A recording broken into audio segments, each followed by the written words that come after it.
Take me to the channel for the PCP. Listen to some voicemails for the Minecraft stream. I really want to have Radcon funded by you. We can be procrastinators. Hi. Hi. I guess. Welcome to, the Procrastinators podcast, I guess. I guess this is like another episode or something. Surely not. Whatever. Yeah, it's episode 200 and the word 60, on the street 61, is that guess. This is the show. Yeah, that's what I heard. I don't know. I didn't this buy sucks. it. Let's start over. I know. Bad It's bit. terrible. Funny gimmick. Haha. No, that's it. That's it. That's the episode. This is really the product you've chosen to listen to. You've arrived here in 2021 listening to this. I'm so sorry. I was looking at the thumbnail for the last episode, and it's got 2 Nostalgia Critic faces and then our logo. And I can't help but wonder, because it's like the title's like Nostalgia Critic and Medical Fraud, PCP. Yeah. I just have to wonder if somebody like comes across that not knowing what we are.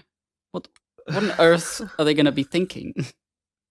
I don't like that the title is Nostalgia Critic and Medical Fraud, and there are 2 images, but they are both Nostalgia Critic. Yeah. It's not like we spent the entire episode talking about the Nostalgia Critic. It was just the beginning. I don't know. Eleazar does all those, so send your hate mail to Eleazar. Send your hate mail to Eleazar. He deserves every bit of it. Yeah, so what's up, gamers? Well, let's start. Oh, speaking of gamers then, Ben, you have released the alpha build of your game. Do you want to talk about it? I'll talk about it a little bit. My secret project that I've been teasing for months. I announced what it is, and I posted the alpha build of it. I think a lot of people guessed that it was a game. I tried not to give it away, but some people...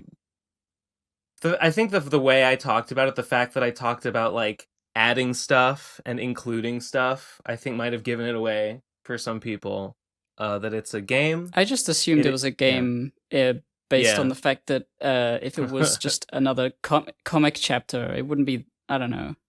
It'd be like, yeah, you already do that. Well, wouldn't... that I would just say I was doing it? Yeah, I feel like... Maybe. Yeah, it is the Slime and Punishment, the true finale. I made the video last year, that was so long ago, S-Revert, which was like this, it was sort of the climax, sort of the, like, the, what's the word, the S-Cascade, but that wasn't the end, but Phantom's Revenge is what I'm calling the game, and it will actually be the end of... Well, it'll be basically the end. There'll be a little bit of like comic that comes before it and after it to kind of go with it, but like the game is it. So I put out the alpha build, which is like, it's not done. It doesn't have any of like the story in it. It's basically just has like dummy backgrounds, dummy enemies, but it's playable and you can play it and beat it. It's like, I might tweak it a bit, but it's mechanically complete. So it's a playable, and that's on my Patreon for $5 patrons to play test it for me.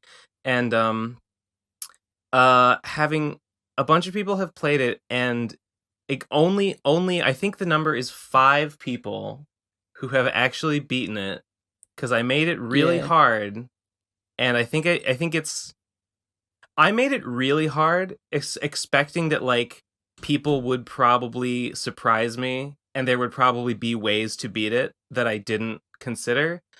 No. No, it's just really, really hard. And you really have to... beating it requires that you have a lot of patience and try it many, many times. Maybe like a dozen or 20 times, somewhere in that range. And that you just like very carefully like... exhaust. You think of like, what could I do differently, and then you like exhaust many different possibilities trying it until you find the right way to do it. That's a little. I guess that's a bit of a hint on how to beat it. Yeah, I don't know. Do you mind? Well, I guess since it's a Patreon only game right now, we shouldn't probably talk about all the stuff in it. But I just want to say, I don't really mind if you talk. I don't mind if you. There's not much to spoil in it, really. Well, yeah. I mean, I wouldn't say, don't spoil. And this goes for anyone who's like maybe a patron of mine talking to other people about it.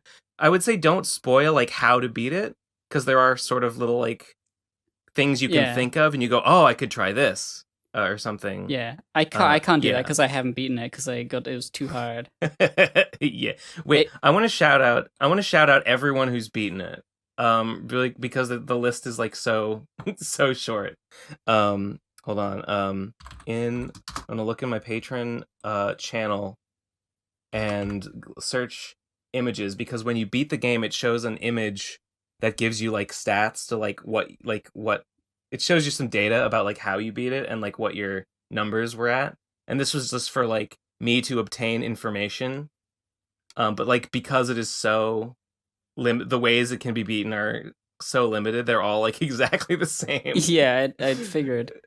Yeah. Has image. Let's see. So the people who have beaten it are Munchie, Sean Garrett, that guy, Shinny Saba, Tayo, and Crack. Crack was the first to beat it. He currently holds the speedrun world record at 5 minutes and 57 seconds. Beat that. Speedrun? Like as in like from the first, like booting up for the first time, just beat it in 5 minutes, or did he? I don't know if he I don't know if he timed it from. Wait a minute.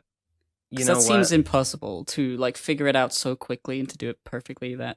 Oh well, no, not from booting it up and never having played it. I assume it's probably from hitting start, or maybe it's from hitting restart. Because it's like it plays slightly differently if you start from the main menu versus if you do restart in the pause menu. So, I'm not sure which one. Actually, I can find out. Because he has an unlisted video. Okay, it is timed from. I can find it out. Yes, it is timed from hitting start on the main menu. Not a restart, because that would be cheating. Because you got to wait through the opening the opening quote screen that sets the mood. Yeah. I had I'm gonna say I had fun with it. It was a good game, and it was very cute. Little phantom horn with his sword, his little sprite. His name. There's a bit of lore. His sword's name is Platinum, and I want to include something like in the Pokemon game that will let you. No, no, it's named Platinum because it's after Princess Platinum, the founder of the Kingdom of Unicornia. Oh, actually, yeah, that's the lore there. I think I'm gonna put in a slime command that will basically be like a look command that will let you like sort of scan your enemies and yourself and get a description. And when you read Phantom's description, it will give you, as if you'd done a slime or a a look command in Endless War on a character, and it gives you like the character's like readout and what they're wearing and stuff. So I think I'll do that maybe, and it'll explain like he is wielding Platinum, a katana. He is a level whatever sword master, and so on and so on. So that'll be fun. But, yeah, there's a lot I need to add to it before it's done. The basics of it, are it's like some sort of a fighting like RPG turn-based thing. Yeah, phantom horn, a little sprite, and there's enemies that are at the moment just orbs, like unicorn jelly orbs. I'd assumed they were like actual enemies, not no, those are just play. Yeah, those are, you just fight like colored orbs that are just placeholders. Those are not the real enemies that are actually going to be in the game. when it's done. Yeah, and it's got like a little text thing with like a your voice going which I found to be amusing. Yeah. You could tell it was my voice. Oh, completely. It was so obvious. That's so funny. Well, I mean, canonically, Phantom's voice is my voice, so I mean, yeah. Okay. I feel self-indulgent talking about it, but I'll discuss it a little bit. He has lines that he like shouts in battle. I voiced all those, but then for like his text box, yeah, he has the little like sounds. But I just made a little sound. I recorded myself going, huh, and I just made that little bip sound. He yeah, I was my favorite part of it, and the part that I think is so funny, and I was like, I have to make this game with this idea in mind, is when he attacks, he yells the men do kote, like in kendo.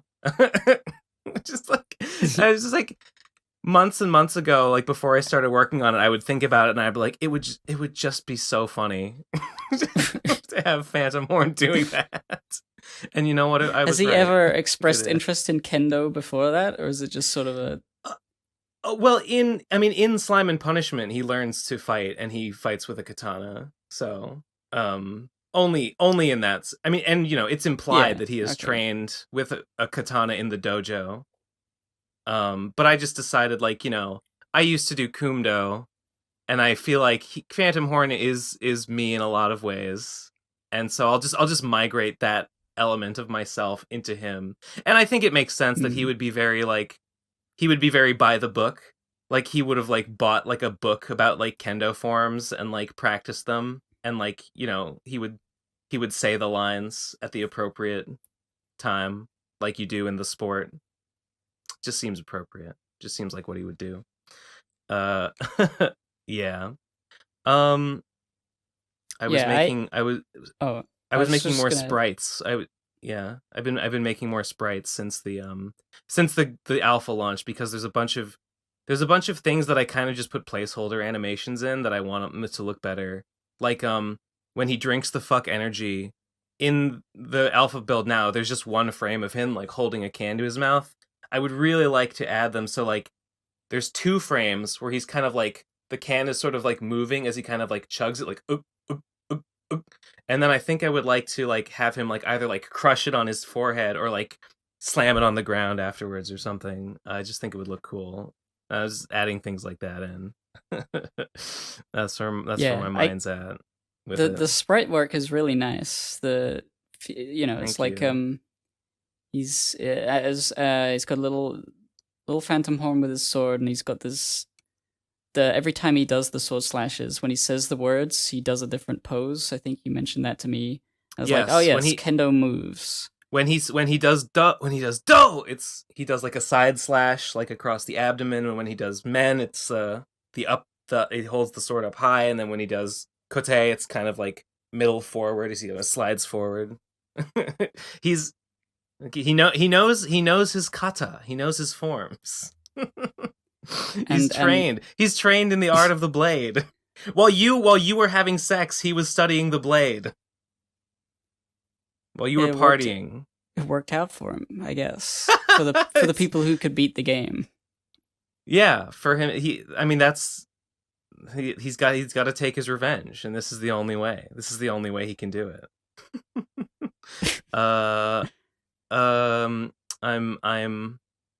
Yeah. It's really hard. I think I will make it. I like that it is hard. I think maybe it's a little overboard right now, and I will probably think of ways to maybe relax the difficulty a bit before the final version. A little bit. I still want it to be hard, and I still want you to have to play through it multiple times and consider like, what could I do differently that would make me survive? Like, that's good. Also, a bunch of people told me, I'm not going to say what, but there are things in the game that a bunch of people tried to play through multiple times without even finding or noticing. And then when they stopped and were like, shit, I keep losing, they like went into a little bit into the the options and were like, oh, that's there. Oh wow, neat. I didn't go into the options menu. No, not like the options menu. I mean, like looking at like the stuff you have. Oh right, yeah. I want to talk about my experiences with it, because like sure. RPGs usually don't spoil. Don't spoil. I won't spoil like what I figured out, but I okay. like the game, you go in and you have to attack, and in RFCK rules, you spend slime to attack, and slime is also your health. Yes. So you're like dealing damage to these enemies, and then they're dealing damage to you, and your slime is going down. You have podrins, and you can munch on them to get some slime back. Mm-hmm. And if you don't use your items, you have a bunch of items you start with, like a fuck energy drink for getting your hunger back, which also depletes when you attack. And you have to use these items properly. And if you use them incorrectly, and as far as I can understand, if you do a single thing in any of the turns wrong, you will fuck yourself for the later battles, where you will either run out of slime and be unable to attack, or you'll just die. There is basically zero margin for error the way it is right now. It reminds me a little bit of Robodobot's Minecraft car map. Remember that? Oh God, yeah. Oh God, I mean, you have to do it completely. I mean, that one was a little different because Minecraft has physics, and there's so many different ways you could do the driving. Yeah. This one is like it's not painful. At least it was memorable. This is the sort of game that I would hate in every way, because it's trial and error. I know. It's very anti-Gib like in its design. A lot of number munching. I feel like if I wanted to truly like understand how to beat it, I would need to like pay attention to when the enemies come in, how much damage they deal, and then like write a spreadsheet of, well, okay, I have this much here, I have this much slime here, I'm able to get to this point. Oh, but then then something will go wrong. Like I'd need to do a lot of sitting down and writing stuff down. That's not what I like. But I did enjoy the process of like learning, like, because in a lot of RPGs you have all these things, you never use them. You know, like how many times do you actually use fucking X attack in Pokemon? Like there's so many items that are completely useless. You just attack with a strong attack and you win. And in this, every single part of the game is integral to understand and to be used to its fullest extents in order to win. You will be used to fullest extents. Yes, you will. I think the quote is, I will use to fullest extents.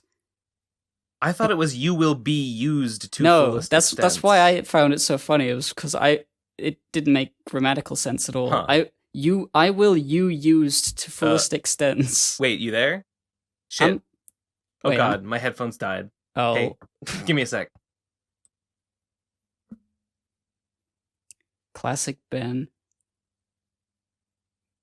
How many times has the headphone thing been a problem? Oh my God, no. How many thousands of times? I'm sorry. Eleazar, cut this. No, don't cut it. People need to know about the headphones. How could this happen to me?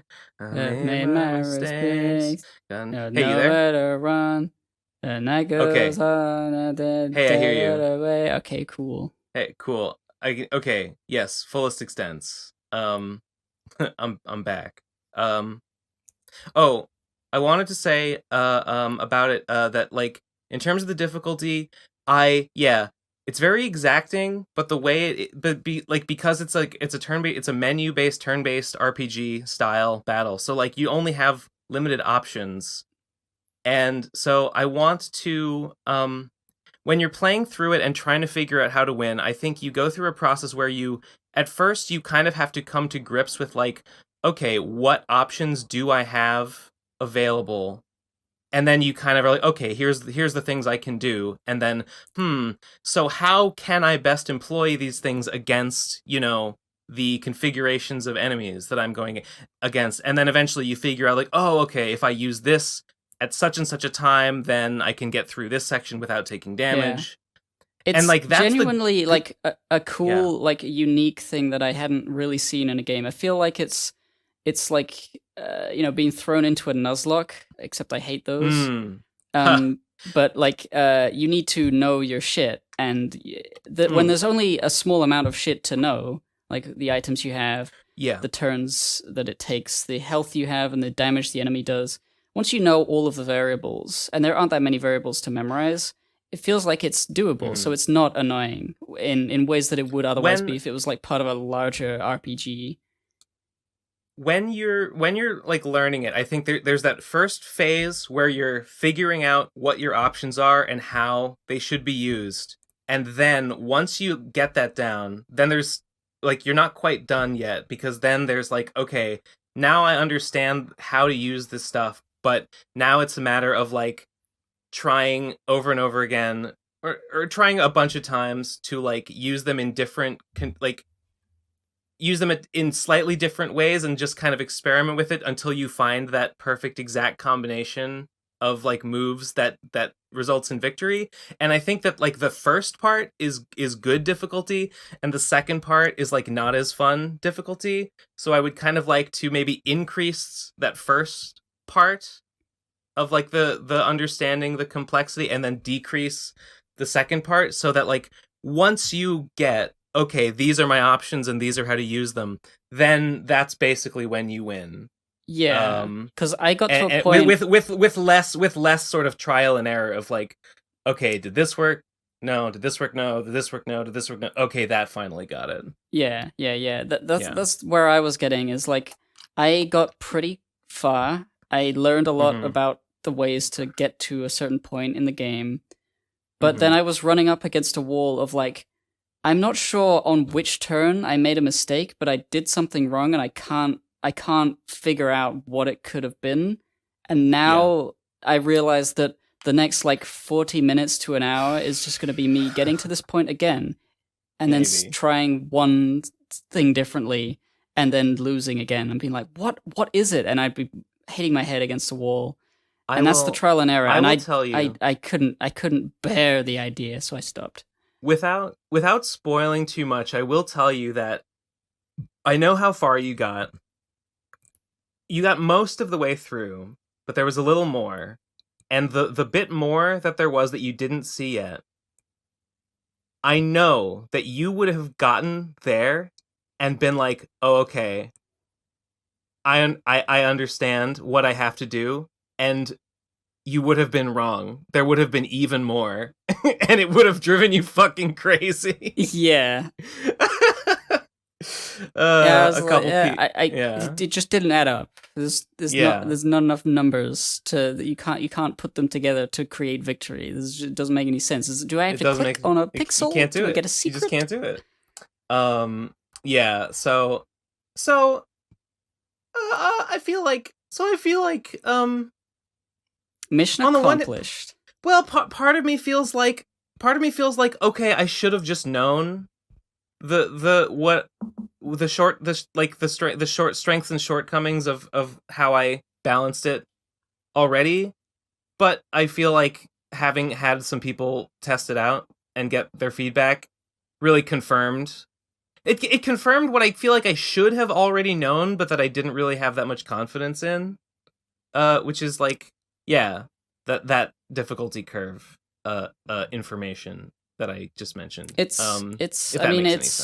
Playtesting tells you a lot, that because you're building it. It's like when an editor sometimes edits like a video, and they do that thing where they put the like an image on every like word being said, such that it when it's played back, it doesn't make any sense and you can't follow along because the images are too short, and it's really annoying and terrible. And it would be so much better as a viewing experience if it was just like a simple image to go along with the audio. And from the editor's point of view, nothing is wrong. It's totally makes sense. Each word is lined up to an image, and through a viewer's perspective, it feels different. So like, you're making the game. You don't know the learning curve from the perspective of someone who doesn't know what is in the game. Yeah. And so it's it's completely a different. You need to do playtesting and those things to figure out what you're missing, because it's always something. Yeah, because I like had to figure out the game in reverse, because like I sort of like I was like playtesting it, and like this was I hadn't decided like any like numbers at all. And so I had to like I sort of had to like assume like the optimal way to play, and then like play it through like that, and then I put in like counters to count like how many attacks do you have to do, how many turns does it take, how many times do you take this damage from this enemy, how many times do you take damage from that enemy, and I built those in so that I could look at it and then sort of tally up the numbers and then be like, okay, so if I set your starting slime to this amount, that gives you just enough if you play correctly. And then I was nervous though, and the reason why there's so little margin for error is because if I wanted to give a little bit of leeway, but if I gave too much leeway, then that would allow for a wide enough margin would allow for suboptimal play, to the extent that you might be able to win without understanding the like the like what is the right play and what is the wrong play, which I would consider a failure.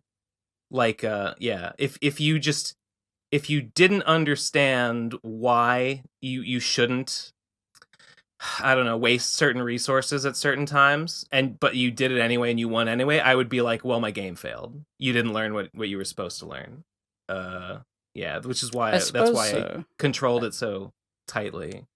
It's interesting, and I like if we get into the philosophy of that, because a game is an interactive experience, but if it's exactly the same, I mean, obviously there's still interactivity because you can fail and you can do it wrong, but once you know how to do it right, you're doing it exactly as the author intended, as opposed to most games where you don't necessarily have to do it exactly that way. There's like you know. Well, it's like, I guess it's like a mystery. When you read a mystery, you know, you have the tension of the story, and then you have when the mystery is revealed, you have the catharsis of the aha moment. So I guess in a roundabout way, what I was going for was not so much that like oh, you can interact with this game, you know, this is a creative experience that you participate in playing. I mean, to a certain extent it's that, but I guess I was seeking after that, you know, that moment of revelation where you're like, oh, I understand. And and I mean, based on what people said who played it, they did have those moments where they were like, you know, first they were like, oh, I see what I have to do. And then they try and they're like, what? It still didn't work? What am I missing? And then they go, oh, that works. Okay, I get it. So like, you know, I guess, you know, mission accomplished in that regard. I think it's good. As much as I sound like I'm like salty or whatever.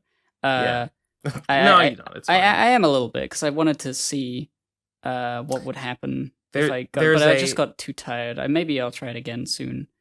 As much as I sound salty, it is a good, well-crafted experience. Like, I enjoyed the detective stuff involved. There is it's not complete. It doesn't have a real ending, but I did throw in a funny little something at when you win. Just a funny little goof. Yeah, it's not much, but it's something. For anyone who has the courage to see it through. Yeah. Did you ever play, and more importantly beat, Getting Over It with Bennett Foddy? I played a bunch of it and I got pretty far, and I was committed to beating it because like I am the, no offense, but I am the opposite of you. I am a very patient gamer, and I am very like driven, and I'm very much like, I don't get bored. I do get frustrated, but it doesn't stop me. I just am like, however long it takes, I will beat this fucking thing. I'm very like, which is, that's not a good thing or a bad thing. It's just no, of course. something. I'm very easily a hooked. casual gamer. I'm very easily hooked by something that is like, you can't fucking beat this, and I'm like, yes, I fucking can. So I really wanted to beat Bennett Foddy, but at some point I kind of fell off trying, and I never got around to actually beating it, much to my shame. So I played a bunch, but I never actually beat it. I did spoil myself and go and look up and see people beating it, even though they're not supposed to. I think basically they're not supposed to show it, but somebody did. I wasn't. I did it with like because like, seeing the ending is not really the point. The point is having gotten to the ending and feeling accomplished in doing so. Yeah. I did it with the understanding that like one day I will go back and I will beat it. I will attain the technical mastery. But it's 2021 and I still haven't. So I think the thing with that game is that it's more than your game would ever be, because of the fact that it's like physics based, and you can, the movements of the mouse indicate are so numerous in the way they could happen that it's like impossible to have, unless you're a robot, a perfect path that always works without any ever problems.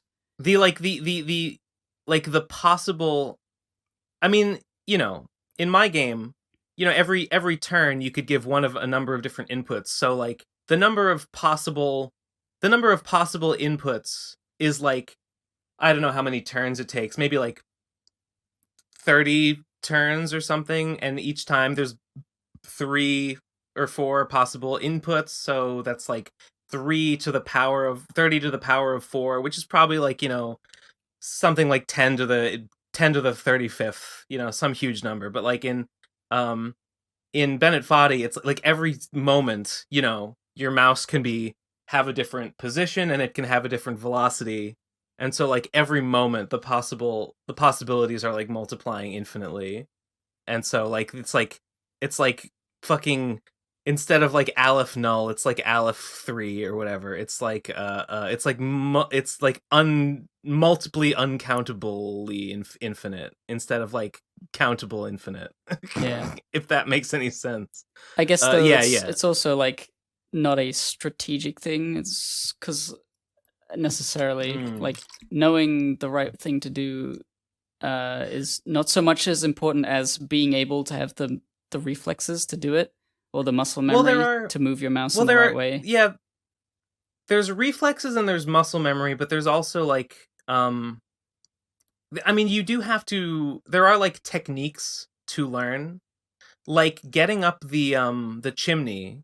Do you know the chimney part where you have to go up the really narrow, like sort of vertical tunnel? Yeah, like getting up that. I mean, you can kind of like fudge your way through it sometimes, but after you try it a bunch, you figure out that there are consistent strategies. There are consistent like techniques you can use that will consistently get you up it. Hooking your hammer on the lights and stuff. So like, yeah, there's reflexes and there's like stuff, but there's sort of puzzles in that to figure out too, where you go, oh, I can use that bit, and if I do it just like this, then it like works like 99% of the time. There's definitely things you can learn. It's learning. But like the game's twitch reflexes and muscle memory. Twitch reflexes and muscle memory will not help you get better at Phantom's Revenge. No. Phantom's Revenge. No, beating the game. So it's in purely a 100% intelligence test. The only thing is the brain. And I don't have that. You see, knowing how to beat it. Yeah, it takes some. You gotta learn like the room layouts, and you gotta like remember like when enemies are coming. In advance. I got used to the first. Is it a spoiler to say how many rooms I got through? No, that's fine. Okay, the first 7 rooms, I memorized them pretty well because I couldn't get past the 7th one. Yeah. It's a little bit of a as I was deciding like the room layouts, I was like, I want the game to be very exacting, and I want you to have to really know it to beat it. But then I was like, okay, so I have that one design goal on the other hand. On the other hand, ludonarratively speaking, sorry to use that word, but ludonarratively speaking, I forget what that even means. It's when the gameplay doesn't match the story that it's trying to tell? Yeah, gameplay and story. Yeah, ludonarratively speaking, and I guess this isn't a spoiler exactly, but this is about like, the final game will have story elements in it, and like the alpha doesn't have a story yet. So so I guess this is a spoiler kind of, but not really. Phantom is fighting his way through this place for the first time. Like, he is delving into a dungeon, essentially, like a game definition of a dungeon, to get his revenge. He's fighting through it on his first time. He wouldn't know, like, what is coming in the next room. He wouldn't know, like, oh, I have to conserve this for then, or, oh, like, this room will give me an opportunity to, do such and such. So I was like, is it ludonarrative dissonance? Is it like a bad thing if I'm requiring the player to know stuff that Phantom wouldn't know? And I was I guess my conclusion was, yes, it is, but I don't see a way around that without just like completely tanking the difficulty and making the game winnable on your first try, which is like an unacceptable compromise. So I just had to say fuck it. I mean, there's a in-universe built-in way for him to try again. He could just like revive with Endless War rules. No. Is Endless War not here? It's a bit of a spoiler, but no, the game does not take place in Nlakakam. Sucks. Game sucks. Ludonarrative dissonance at 100%. So no, if he dies in the game, he is not reviving and trying again. He actually dies for good. Those are the stakes. Yeah, I mean, lots of games are like that, but what are you gonna do? We all know that there's an abstraction between what the character is and the player playing it, unless they're deliberately drawn attention to. I guess most games are like, you generally don't win on your first try, and therefore, like, how did the player character know that he had to that like that enemy was waiting for him? It's because the player played this before and died and tried a second. Yeah. I guess most games are like that, to the point that it's kind of silly that I even thought like, will this take the player out of the gaming experience? You're probably right. There's certain ways, because it's like in some games, like early NES games, where like killing the player off is like a holdover from the arcade, where if you kill the player unfairly, they'll spend money to play again to get extra lives or whatever. And then early video games were like unfair in ways where you couldn't see stuff coming and you'd need to die over and over again in order to figure out exactly what you should do on the way through so that you don't fucking kill yourself. And then that's annoying, but it's a challenging experience, and some games are good like that. But more modern games like Dark Souls are like like cool to me, at least, in the way that you can see everything coming as long as you, the player, are paying attention to the environment. There's nothing that comes out, except in Dark Souls 2, but there's nothing in like Dark Souls 1, Demon Souls and stuff. There's nothing that can surprise you that it requires you to die a few times to figure out what to do. You can theoretically figure out and defend against everything. You say that, and I know you're right, and yet it's never happens. It never happens. It's never, it's not like anyone ever has the experience of, oh, I'm the chosen undead, and oh, I could see everything coming because I'm such an attentive player and I was able to avoid all damage. It's not about like having a perfect run. It's just for the player's benefit, seeing that if you die to something, and then you go back there and you're like, oh, if I was cautious here, I would have lived because I can see the thing coming. I can see the guy around the corner. I can, like it's satisfying or gratifying that like to know that you, the player, were at fault in a death, and then you feel okay, all right, I did that. I was bad. Now I must get better, and that's why it's so because when you play a game and it's like you couldn't have fucking seen something coming, and it's like that's bullshit. I hate this, and you just get frustrated, and I usually leave. But like, yeah, that's what I have to say. I forget where I was understand. going. I understand. I mean, I guess the old games, right? It was a holdover from the arcade at first, but then even after the arcade, even on console, like old games, they were difficult as a way of extending play game time. Yeah. Which I guess is my goal too, because like I'm not a AAA gaming industry. I'm that was my Jim Sterling impression. AAA gaming industry. Right, I'm not that. I'm just a guy. Yeah, I'm making a short little game.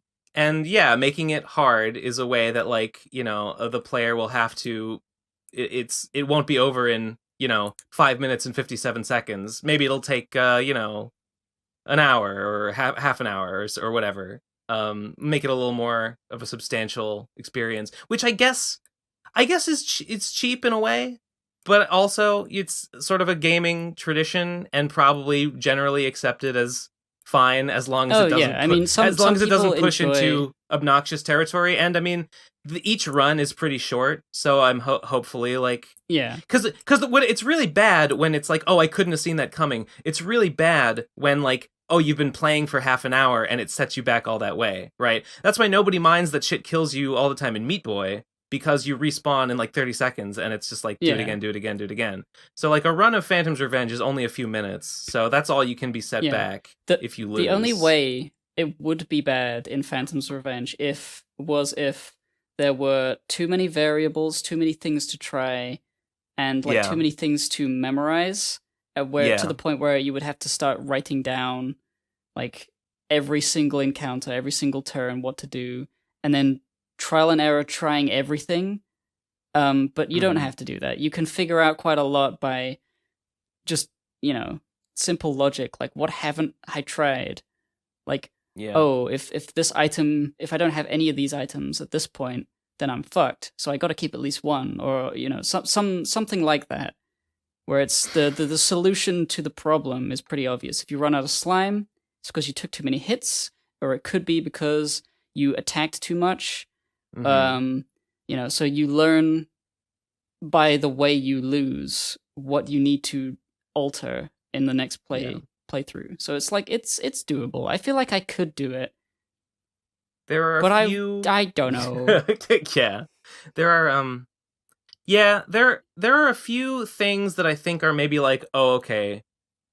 Maybe like if you are someone that has like a bad memory, maybe there are a couple points where you're like, okay, you might write down like, okay, in this room I should do this because I mean, I've probably forgotten all of the things I learned. Yeah, but there's not that many of them, and probably you could just kind of keep them in your head and remember, or not. I don't know. I mean, so I've learned a lot. I guess I've learned a bunch. I guess it's given me hearing people's input has given me a bunch to consider.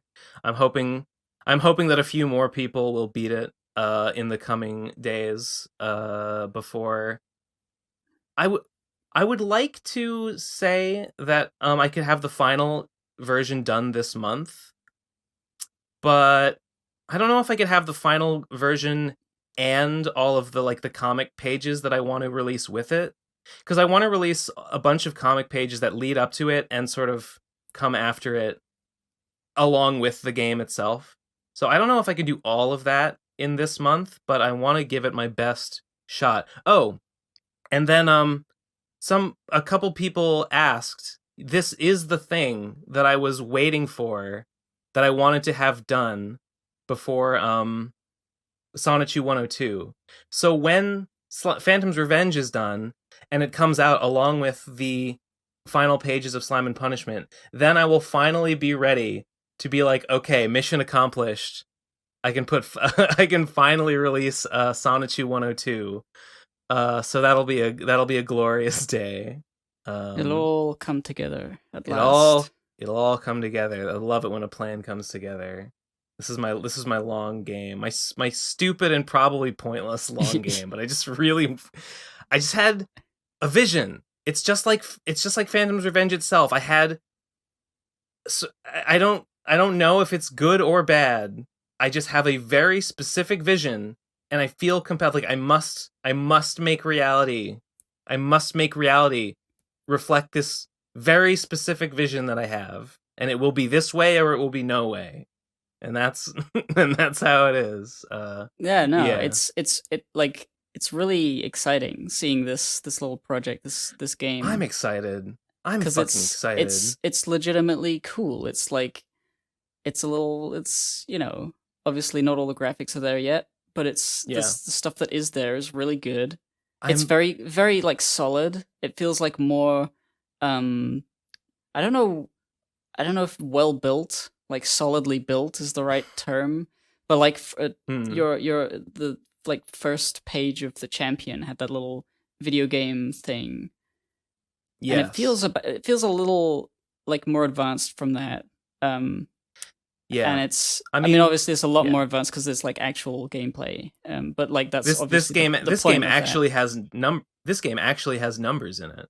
Yeah, in the Champion, if you can believe it. It's the point that she's so powerful that nothing can touch her, but like still means that there's not much like replay value for that. I feel like in a way, in a certain way, Phantom's Revenge is kind of the sequel to that game. Never really had a name, just the Champion page 0 prelogue or something. Yeah, like it's because it sort of starts out in the same way, because minor spoiler, the first enemies you encounter in Phantom's Revenge can't hurt you, just like the enemies can't hurt Sophia. But then after a room or two, some enemies arrive that like can hurt you, and in the final version that'll be justified. You'll understand why that's the case in universe. But so because it sort of starts out in the same, like the main character is invincible, I feel sort of like it's that Champion game iterated upon to like, okay, but then let's introduce some enemies that are an actual threat. Haha. That's, I don't know. That's a feeling I have about it. I don't know. I'm very gratified that some people have complimented my sprite work and the animations. I put a lot of work into the sprites and the timing, because you have to, like, in Game Maker Studio, you have to go in and you have to like tell the object, like, okay, when the menu sends this command, like when the menu says Phantom an attack command, it's like, okay, pause the menu commands, pause all the other game functions, then the Phantom Horn object begins a timer, and then the timer starts counting, and as the timer counts, it like does all these operations on him to like change his position and change his sprite, all with very precise timing, and it does certain if-else statements to determine like what attack he does, and then he does the sound effect, and then he does the sprite, and then when he ends his animation, it's like, okay, where is he? Where does he need to go? Okay, have him move in this path to get back to his original position. And it's all got to like, you know, I put in little like things where like for a certain 1 frame here, 2 frames here, he'll like sort of like bounce a little bit to give himself sort of like that bounce back that like lends a little more weight to a movement in animation.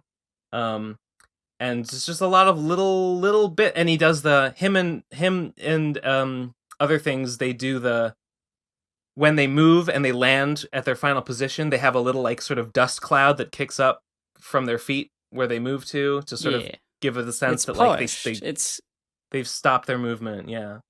I did that same thing with the dust cloud in the Champion game, had the same thing.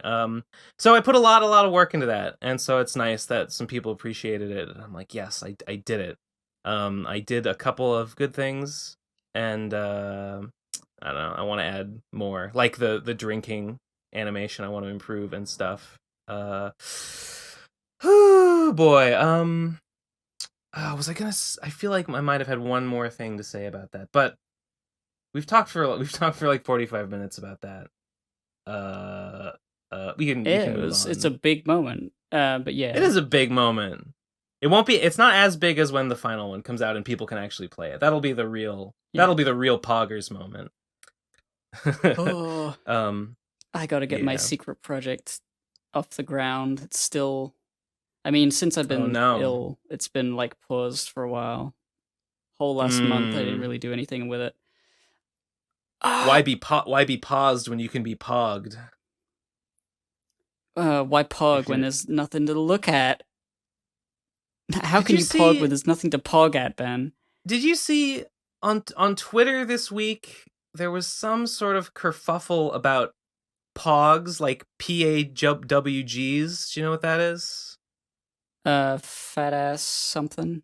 White girls, fat ass white girls. And I gotta be honest, I did not look into like what is the controversy about. I assume it's something about being white. No, I didn't. I've not heard that. I deliberately didn't go and find out like why are people arguing about this. I was like, I think I'm happier not knowing. Maybe there's a PAWG champ out there. Pog. I mean, if there's not, there should be. Yeah. The Pog Champions, my new comic. I want to be a Pog champ, but I can't because I'm a virgin. That doesn't make sense. Well, I mean, I assume that when to be the champion means you win, and to win over a female, such as you fuck them. I see what you meant. With them. I was thinking of like Pog champion being like a fat ass white girl that is a champion. Oh, like I'm the champion of them. Like I'm the king of them. Oh no. No.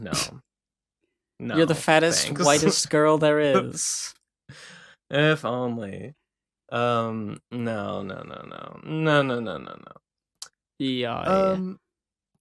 Okay. So I want to talk. Go on. I want to talk. Let me talk, please. No. Okay. So the Kato comic, right? Yes. The Kato anthology or whatever it was called. I think it was that. Yeah, the Kato the Kato anthology. Yeah. Yeah, that is ended. So if you haven't submitted, you've submissions fucked up. are over. Submissions are over. Yes. And this really annoyed me because I was going to draw a new comic for it, but I was so medicaled. I was so like hospitaled. I was weak and weary, and I could barely get out of bed a few days, and it was just sort of not good. So I couldn't finish it. I got like 2 to 3 pages lined. I was gonna color them later, but I just ran out of time. So I failed on that, and then I put instead a snippet of the Lord of Ghosts comic. So it's something in there, but I'm mad. I'm a little mad. I don't know what. Are you gonna finish the thing that you made the first few pages for? Yeah, I'm gonna finish it. It'll be like I'll put it on giveandtake.site. That's my site, and that'll be cool. Oh, I still don't know what's wrong with me. I'm waiting on like blood test results. Yeah, do you wanna say like what's going on with your condition publicly? Yeah. You can. We talked about it a little before the show. You can say as much or as little as you feel like divulging. Yeah. Okay. I forget exactly where I was last week in terms of what had happened, but I have gone to doctor call me, say get blood test. I go to hospital. I do that. The lady who took my blood, because I'm scared of needles, so I'm like seizing up, like, oh shit, if I faint, that's gonna be really embarrassing. I don't want to faint. I'm just gonna like grip the arm of this chair and just close my eyes and tense my toes and hope that I don't embarrass myself. And the lady taking my blood was like, I described her in like a Discord chat as having big mama bear energy. She was really nice and sweet, and she calmed me down, and that was based. Nurses are epic. She took my blood. Shout outs to nurses shout out to all everywhere. them nurses out there. Shout outs to all our frontline workers, the true heroes of the Truly. COVID-19 pandemic. Thank you, NHS. Thank you. Well, well, not me. Thank you. No one. Thank you. Who is it that provides me with free healthcare, access to healthcare for all? Nobody. Oops. Okay. Lol. Owned. Yeah. So that was blood taken. I didn't faint. It wasn't as bad as being in an IV drip. I don't know whether I mentioned that happened. I went in one time as an IV drip because I was super dehydrated. Dehydrated. I get the blood test sent into the lab. I get a text a few days later. They say, blood levels, all these tests we did for these generic things, these are normal, but this one thing is abnormal, and we're going to have to look into it. We need you to come back for some follow-up blood tests about your liver. Mm-hmm. And then I was like, oh... Because I think I talked about last time, like, I'm scared, what if it's diabetes? Is that a liver thing? I don't know much about That's a kidney thing. Kidney. So it's not a liver thing. Diabetes is a kidney thing? I think so. Kidneys, like, filter the water, blood sugar. I don't remember. Something about the kidneys was what I was assuming. The liver produces insulin? Right? Oh God, am I making a fool of myself? I think the kidneys do that, and the liver creates bile for digestion. The liver might produce bile, but I think the liver produces insulin. Maybe it does. I don't think the kidneys produce insulin. No, your liver job is to filter your blood. And the liver. Your liver stores sugar as glycogen. Yeah, sure. Okay, so it might be. I don't know. Might be diabetes. The point is... Okay, I'm wrong, though. The liver does not produce insulin. Okay. No. Yeah, so it's probably not that, then. But it could be, like, hepatitis. Because I was going on, like, okay, liver. What? Could there be, like... is there, like a terrible liver explodey disease? Yeah. Could I have that? I looked up. Hepatitis seems to be one of those things that the liver could have wrong with it. So I'm just looking at liver diseases. I had gone to the doctor, got the second set of blood tests. They are in the lab. It's the weekend, so I assume they're not doing analysis at the moment. And I'm going to wait for them to get back to me. So I don't know. At the moment, all I know is that there's something abnormal with the something in my liver. And that's it. So I'm just sort of trying to survive and drink water and eat food and be okay. By something abnormal, I mean, do you mean like some kind of hormone or some kind of I don't know, what's the word, enzyme or something, or like some sort of blood juice? Oh yeah, wait. There was on one of the forms they gave me for the test. There was like. Because you give these forms into the blood tests and then they write the thing on the labels so that they know what they're analyzing, and there's like a little area for comment from the doctor, and the doctor was like, NASH ? Something. I can't remember because I've given the forms and I can't read them. MASH? NASH, NASH, which is apparently non-alcoholic steatohepatitis. It's a liver inflammation and damage caused by buildup of fat in the liver. I don't know if that's it, but that was just one of the things the doctor was like, could it be this? Could it be that? They put a few comments in, but I don't know. So it's probably, I did get a call and they said, it's probably, don't worry, it's probably not that bad. I'm like, okay, yeah, right. Yeah, right. Yeah, it's not right. that bad. Yeah, right. You're just trying to make me not go insane right now. But I trust her. Classic doctors back on their bullshit. I'm gonna trust her because I'd rather feel like it's not a big deal and then be scared out of my wits when they tell me I got cancer and I'm gonna die. Oh, no. It's probably not cancer. It's probably not something terrible, but it could always be something terrible. So, yay. When things go wrong, it's much more often not a big deal than it is a big deal. So, I mean, I wouldn't get too worried. Yeah, yet. No, I don't drink a lot, so it wouldn't be alcohol related. Yeah. So it's, I don't know. You don't drink, so how could it possibly be non-alcoholic steatohepatitis? It just wouldn't make any sense. Maybe the prescription is to drink more. Maybe they'll just say, you need to drink, you need to get fucking wasted. Convert it. You gotta convert it to alcoholic steatohepatitis, which is actually a good thing. You like that. The non-alcoholic version is the bad kind. Yeah, I mean, who knows? Right, I gotta pee, hang on. Okay. Oh, God. Eleazar, you know what to do. You gotta cut that shit out. You gotta cut that shit right out, boyo. You gotta take it all away. You gotta take it all away. When you shoved it in my face, I heard the thing you made. Definitely cut that. Definitely cut that part. Don't let them hear. Don't let them know. Let it go. Let it go. I don't hold it back anymore. Sorry.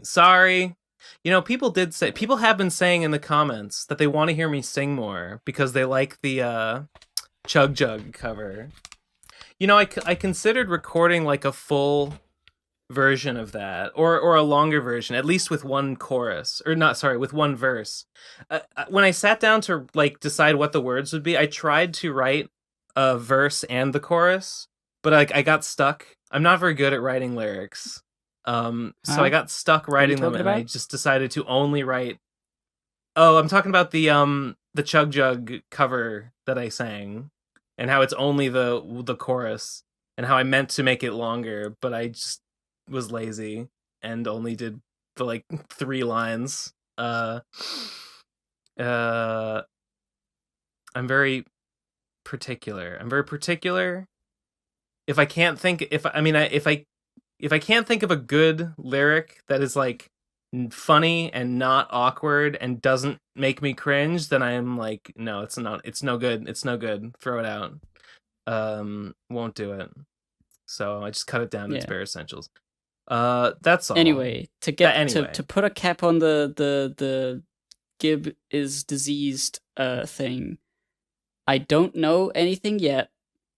I'm probably gonna be okay. Don't worry about it.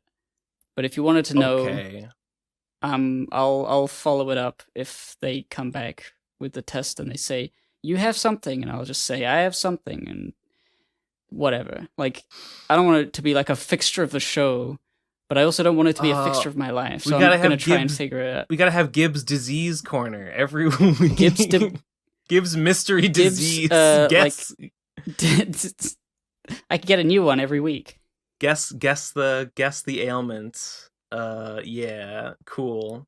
What new malady is Gibbs suffering under? It's just been it's like low key pissing me off a little bit. I'm just sure. On a good day, I can get a lot of work done. I can draw a lot of comics. I can work on my secret project. I can do some stuff. These days, I'm like, if I have a good day, I'm like, thank fuck, I feel okay. Let's cook some food for once instead of like ordering in. Let's tidy up. Let's have a shower and let's do all this stuff wash the dishes. Let's sit down and relax. And I guess that's the good thing to do, but it does annoy me that the entirety of last month went by and I basically did nothing. I know what you mean. Now this month has started, and who knows how little I could get done. Yeah. Nah, that sucks. Yeah, when you're... Oh, yeah. We just don't have the spoons for it. When you're sick, you just don't have the spoons for it. You know what I'm fucking talking about. Excuse. Spoons? Yeah. Like Alakazam from Pokemon? Yes! No, like, the Hussey references it in Cyclonials once or twice. I don't know spoons. It's a metaphor. It's a metaphor for, like, people with, like, disability. Like, when people talk about disability, they talk about spoons, but it applies to everyone. It's just like the metaphor that, like, you only have a certain amount of energy to expend in a day, and, like, when you spend all your spoons, you can't do anything else. And, like, when you're disabled or you're sick, it's like you have fewer spoons than the average person, and you just can't. Oh, that's right. There was that spoons meter that depleted. I didn't know what that was about. I'd never heard that metaphor before. Yep, it's I don't know. I've heard it here and there, mostly in the context of talking about disability, but it's generally applicable. It's like I know I shouldn't beat myself up over stuff, and I'm not really doing that, but I can't help but keep it in my mind a little because I wanna like hit the ground running whenever I can. If I feel better, and I'm like, okay, no reason to like ease my way back into work. If I feel good, or if I get the medicine I need and I can start, I want to be ready to get back to doing things because I have a secret project and I want to announce it. I want people to say, "Oh, this is based." That's what I want. That's the only reason I'm having a secret project is because Ben had one. I made it up immediately as soon as Ben said, "I have a secret project," and I was like, "I have to copy Ben's saying and make my own." Oh shit! I need a secret project now. Fuck. It's not true, but I fear that some people assume that just because it's not true. But it's not true, and I know it's not true, but I believe it anyway. I believe it. Do you have that? Do you have like fear of like people assuming you're a copycat? I don't know what you would call that. I feel like I've talked about it before. Fear of people. I don't know if that's a particular fear. I mean, sometimes it's an annoyance. I'm not really like scared of it, but like it's something that comes up when like I happen to have a secret project around the same time Ben does. Oh yeah, because every time like I want to like review Shrek 2, I'm like, oh, I want to do this, but then like, oh, somebody else on their channel already reviewed Shrek 2. That I can't review Shrek 2. Only one reviewer can have a movie. Yeah. No, I know exactly what you're talking about. Big copycat energy, and it's just a bad look. Yeah. No, but like, yeah, if I do something, I don't know. I'm trying to think when the last time I felt it was. I mean, another thing. I guess if I do something like the Winnie the Pooh reviews, right? When I did those, I had a feeling like, boy, this is me like doing like a retrospective about a cartoon, which like 1,000,001 other people have done. That's like a pretty common thing to do on YouTube. Feels kind of derivative. Kind of just feels like I'm doing what all those other guys do. People are gonna roll their eyes at me when I do it. Yeah, like I had a bit of that feeling. I did. Yeah. So I know. I mean, that's a little different because my secret project is not the same type of thing as yours. Yeah. Uh-oh, spoilers.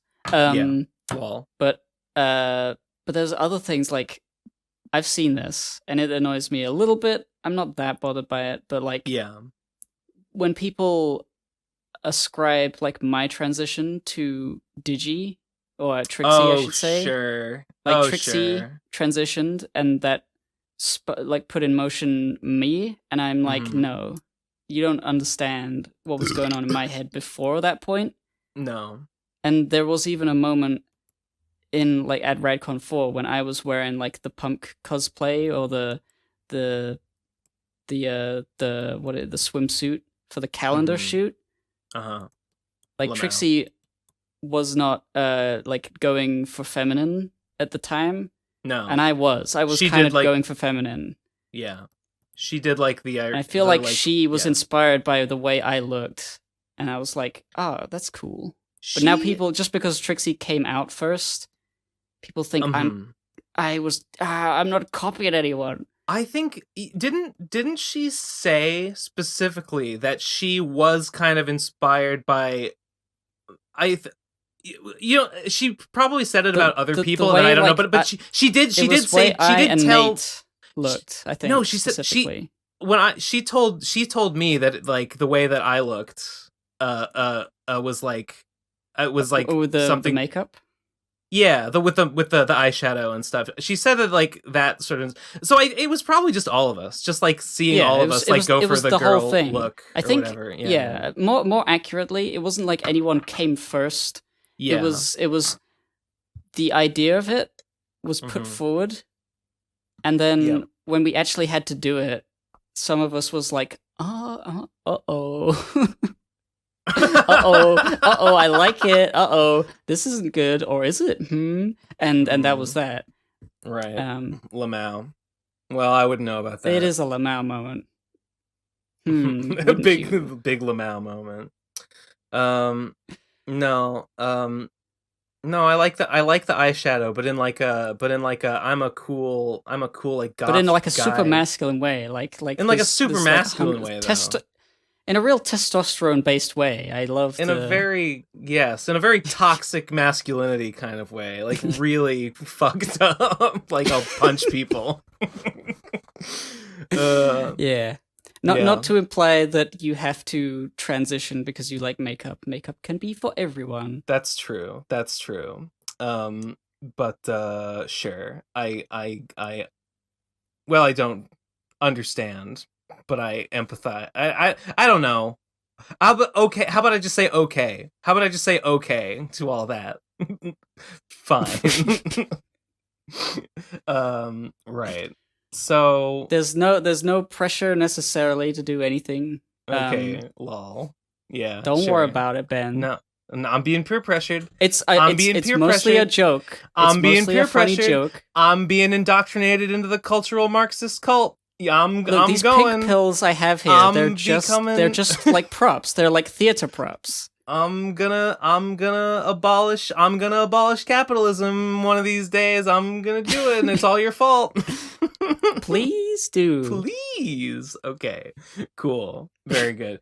Oh, that segues perfectly. Speaking of abolishing capitalism, yesterday was May Day, and I was invited to a communist rally, basically. That's what it ended up being. It was not very big. It was actually in the exact same place that the other one, the march that I went to after the George Floyd stuff. That was on the 4th of July. So this was on that was almost a year ago. Oh my God. It was in the exact same place. This one was much smaller, and it was a bunch of people. A bunch of them were trans, not like most of them, but like a significant number of them. And they gave some speeches. This was like, there had been like previous activities in other places. The thing had moved from like downtown to, it had moved to the place was called Nubian Square. This was in like a sort of a slightly more off the beaten path part of Boston. And then this was in the evening. It was sort of like the final meetup followed by like one final like last march like back to the downtown area. So there weren't that many people there. Maybe there had been more in the day. This was pretty small. There were probably like maybe 30 or 40 people. They had the anarcho-communist flags. They had red flags and stuff. They had a International Workers of the World flag, I just thought was pretty cool. They gave some speeches. They talked about like programs. One girl gave an announcement about like an org that they were founding, which actually sounded pretty cool, and it was called Blue Crime Blue Dime. That's what it was. And it was an organization dedicated to pushing for like legislation and like court rulings, I guess, in favor of police basically being forced to like pay for their own crimes instead of like taxpayer money covering it, which is what usually happens. So I thought that was pretty cool. We did the march, and the march was definitely illegal. The march was nice. The march was most definitely not like sanctioned by anyone. It was like blocking traffic. Cars were honking at us. Buses were definitely held up, which was very funny. The guy, the person leading it, I genuinely couldn't tell you if they were a man, or they could have been a trans masc or a trans femme. It was just, I just don't know. I just don't know. But they were yelling in a microphone, and we passed by like a restaurant where a bunch of people were doing outdoor dining, and they like screamed in the microphone. They're like, "It's Mayday! It's Mayday!" And you're all just out. You're all sitting there like nothing's going on. Fuck all of you.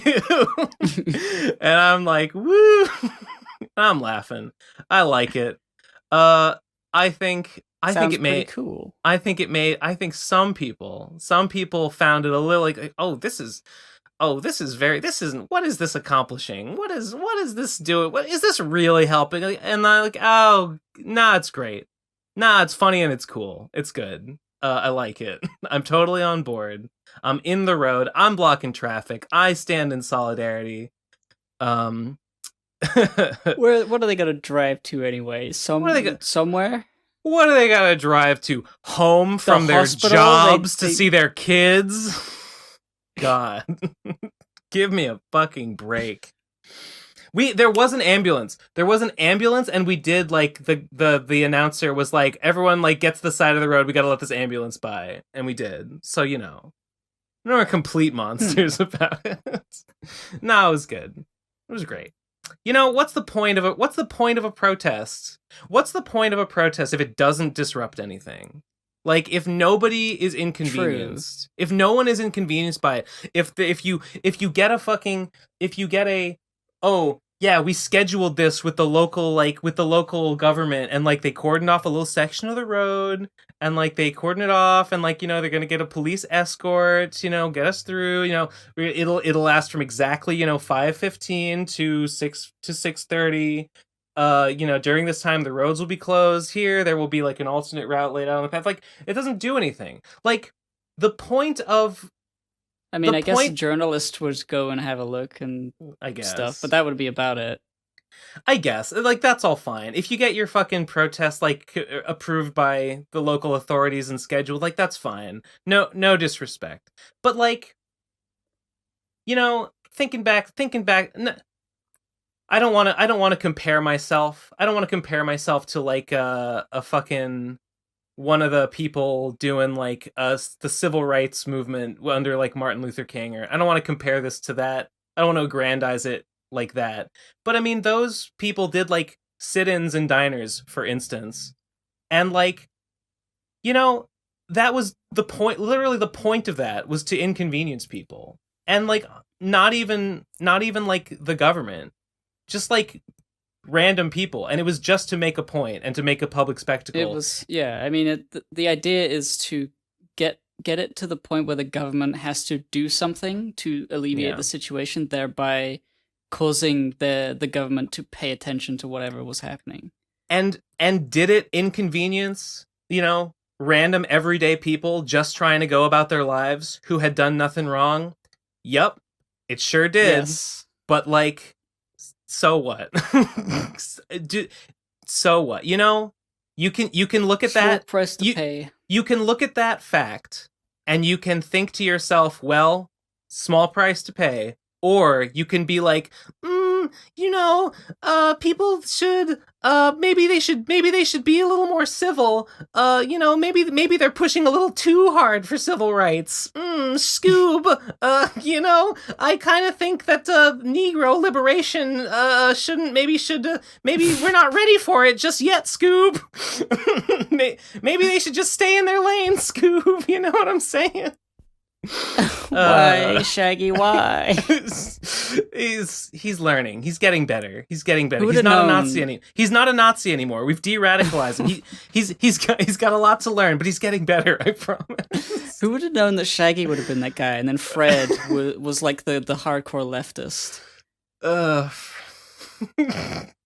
Fred became like an Antifa. Fred is Antifa. Fred is Antifa. He beat the shit out of Shaggy one day when we weren't looking. Okay, well, so that's my thought. Those are my thoughts on civil disobedience. Now I'm thinking of the fucking Scooby in a word, political it's good. affiliations. Where's Velma? Where'd she go?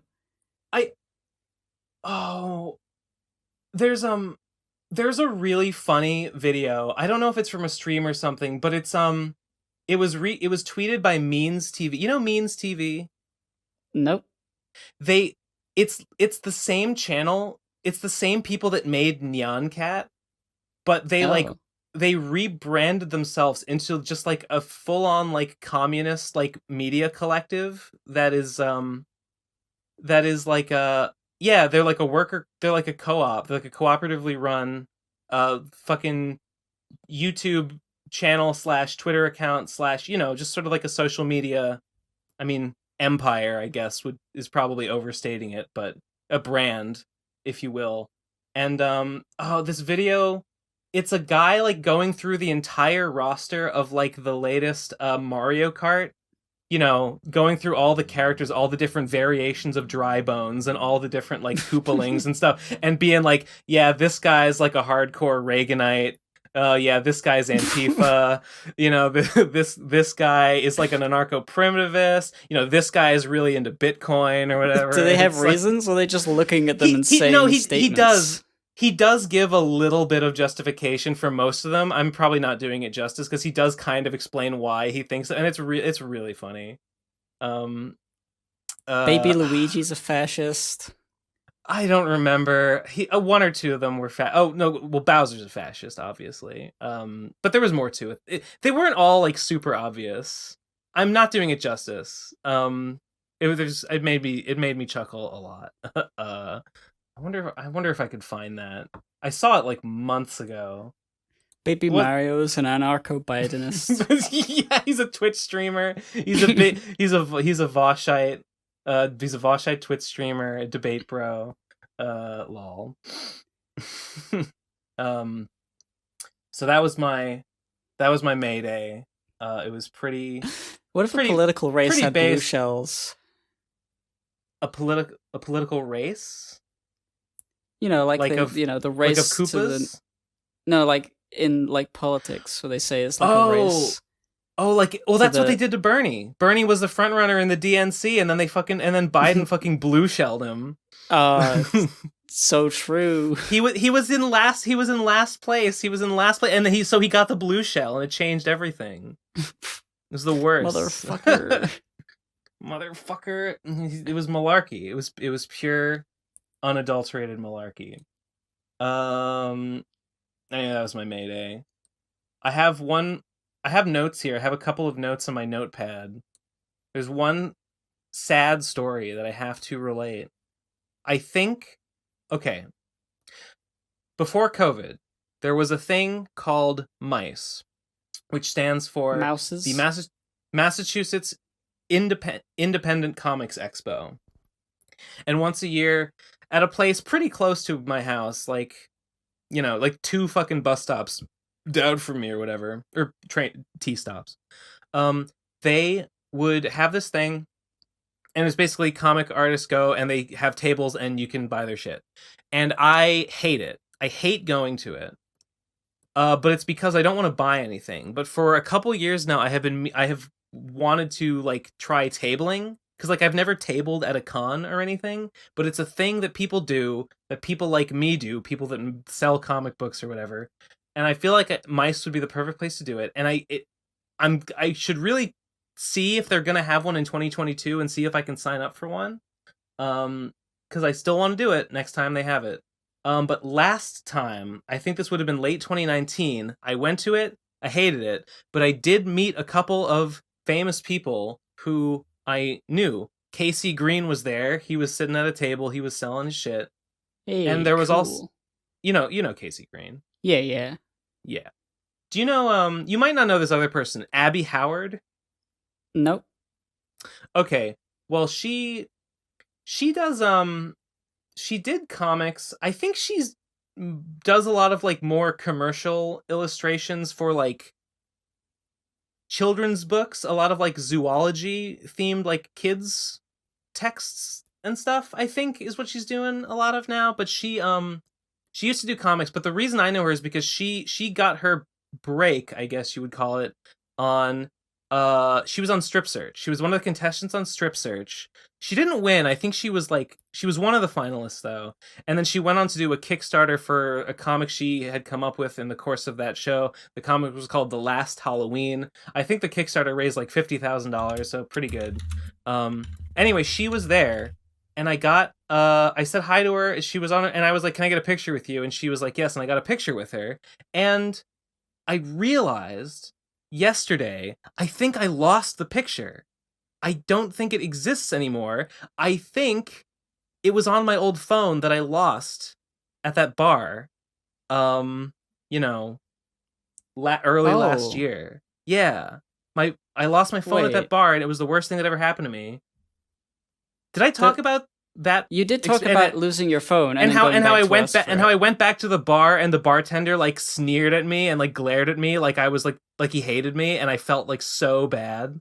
I still think about it. I still think about like, God, I made that bartender hate me. Like I must be the worst. I must be the worst person. I must have been heckling that stand-up comedian like so bad. Like everyone in the room must have thought I was the biggest loser. I made a fool of myself, and I can never show my face in public again. I'm getting upset. I'm getting upset just thinking about it. Anyway, but what were you did saying? It not go to like Google Photos or anything? Yeah, it's worth checking. I actually I have a couple of like hard drives that I think it's possible I might have backed my phone up at some point on, and also it's possible that it might have gone to like Google the cloud somewhere. Maybe, I don't know. I need to check. But as of right now, I'm afraid that picture may have been lost, and I would be sad about that. I'm not even like a huge Abby Howard fan. It's not like I think her work is like amazing or speaks to me or anything. I know her from that show. She's kind of a big name. I thought it was cool that I met her, and I thought it was cool that I got a picture with her. So I would be a little bummed if it was gone, but I'll look around, and if I do find the picture, I will tell Eleazar to show it. And if not, then you assume the worst. Yeah. I had a thing a few weeks ago. I realized that a whole like month or something, or at least there was a day out. It was my birthday, like a year or two ago. I went to see the Universal Harry Potter, like the film set stuff. And I walked around and we took pictures, and I was like, I want to look at those again. Those are funny, some of them. And they're all gone. That entire like block of time is not on Google Photos. It's not backed up anywhere. It's not on my phone. I do not remember deleting them. I have no idea where they're gone, and I was so upset because I couldn't figure out what the fuck happened. Because it was like my phone went back to like, all the way to Redcon 3, and then like everything before that, things after that. But this one like area, there's just like a few months where there's nothing. I was so upset that it wasn't like stored in the cloud anywhere. I don't know what happened to it. I mean, yeah, that would suck really bad, especially if there was like some stuff that happened in that period that you would like to have pictures of. That's lame as hell. Yeah. Why would it do that? Fuck. God. Fucking. Who would have thought that images? Who would have thought that like entrusting all of our fucking data to these like monolithic megacorporations? Who would have thought it could ever backfire? I mean, it's weird though, because like all of the photos are still on my phone, like physically. And they're also so they're not gone. Yeah, I don't delete things off my phone. It's got like a big hard drive capacity, so I'm like, I don't need to delete anything. And I don't remember doing anything like to save space. Maybe I did. Maybe they just deleted a few months of stuff for no reason. Maybe. Sucks. Sucks pretty bad. I went to see the Gringotts. I saw the gold. And I saw the spiders. I did post a few things on my personal Instagram, and those are the only things I have from that time. I guess I have the memories, which were good. That's pretty. What are you gonna do with memories? You can't get like likes and subscribes with memories. You can't like print that on a T-shirt. You can't sell that on Gumroad. Nope. Yeah, I can make an NFT of my time at the Harry Potter thing. We can make an NFT of my memories. It'll be like a notepad document that says, I had a great time. NFT, please buy. Damn. I thought NFTs, it seemed for a minute there that NFTs were like over, but I keep seeing them. So... Oh no, they caused enough of like a hubbub that some normies, I don't know really whether normies is the right word, but like crypto freak idiots, people who are like less internet savvy, just wholesale bought into it because it's like, oh dude, money, dude, I love Bitcoin. Oh, something, I love something. And then there's like a few people legitimately thinking it's worth their time in any way. It's so upsetting. I saw a tweet from Dan Olson speculating that like, okay, maybe just a lot of this NFT stuff is literally just money laundering.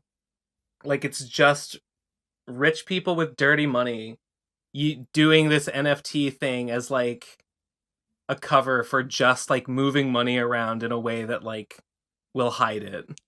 I mean, there's no regulation for the cryptocurrency stuff, so that would obviously be the way to do it. Yeah.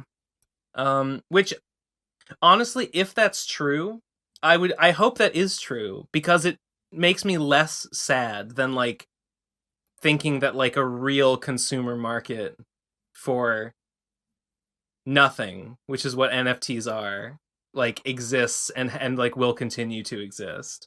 I would like to think that if such a thing exists, it's just a front for something, bad, but at least comprehensible. Yeah, Lamau. So, world is a fuck. Yeah. What do you think about voicemails? I think voicemails sounds good.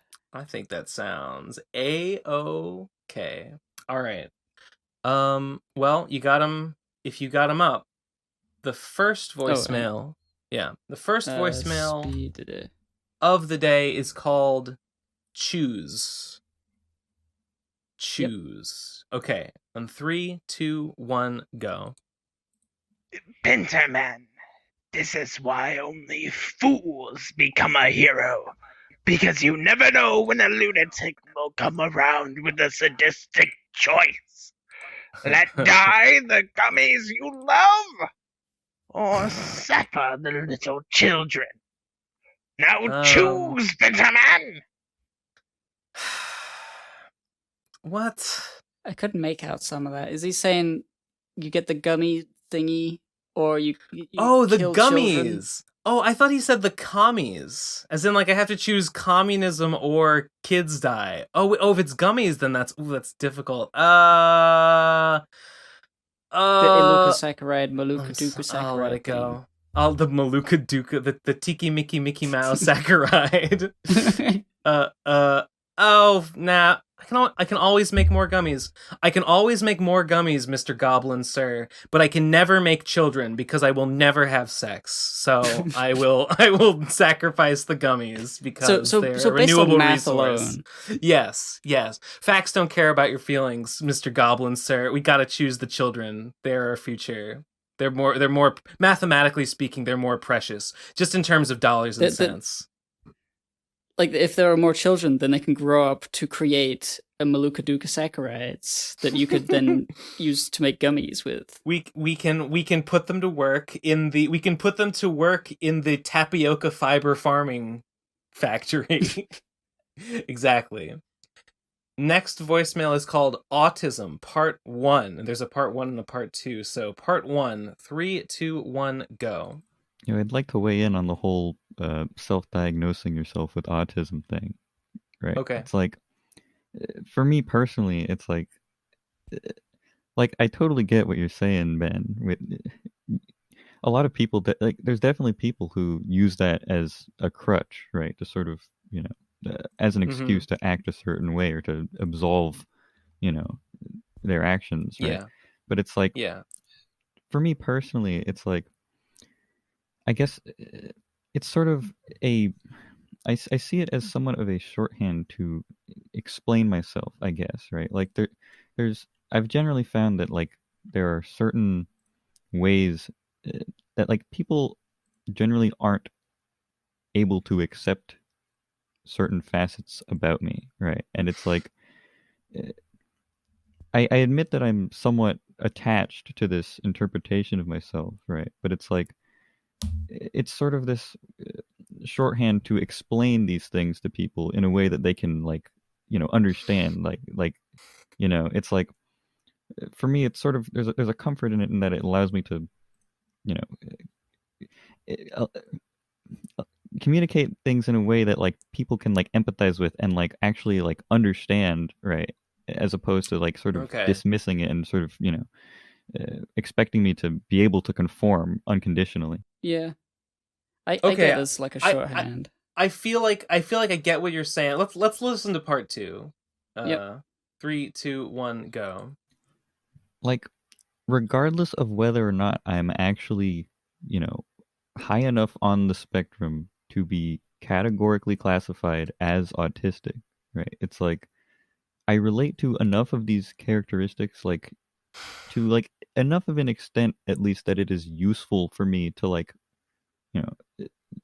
use that to attempt to explain myself to people, to sort of to attempt to convey why I am the way I am, right? And it's like, I don't know. All right. I don't. Okay. I think the problem with this is that wait. I want. Love you guys. Keep doing what you're doing. I don't know. Okay, I understand that it might be useful shorthand for some things, but does it explain anything? I don't know if I can make the leap. It describes something. If you say, "Oh yeah, I'm kind of autistic," lol, maybe that says something about the way you think. I don't remember all the attributes. I don't know, rigid thinking, a resistance to a change in routine, a hyperfixation on certain particular interests, whatever, inability to recognize social cues, whatever. Maybe it's useful shorthand for that, but does it explain why, or are you merely describing a set of traits by invoking the word? I don't think it explains anything. Yeah, I think my problem with this is the implication, because he said some people use it as a crutch, and that idea could be bad, but for him it's different. I feel like it's still up in the air, regardless of whether you're using it as a crutch or whether it's a good shorthand or not. People will not necessarily understand or react in the same way when hearing that you have autism. If you make a social faux pas, it could be because you have autism, or it could be because you have a lack of social practice. I mean, even autistic people need social practice. It's just, I guess I would wonder what the purpose is in assuming it's true, when you could just say, do you have autism? I don't know. Could be, could not be. Never been tested. But it's. I feel like in a situation where you're talking to someone and then you say something and you think, oh god, that was kind of autistic, and then you say to them, sorry if I'm a bit autistic, I have autism, and that's just how I am. Like, what is the goal with that statement? Is it to say, please treat me with patience? Or is it saying, I act this way, please don't expect me to improve? Like, what could it be used for? I guess is my question. If you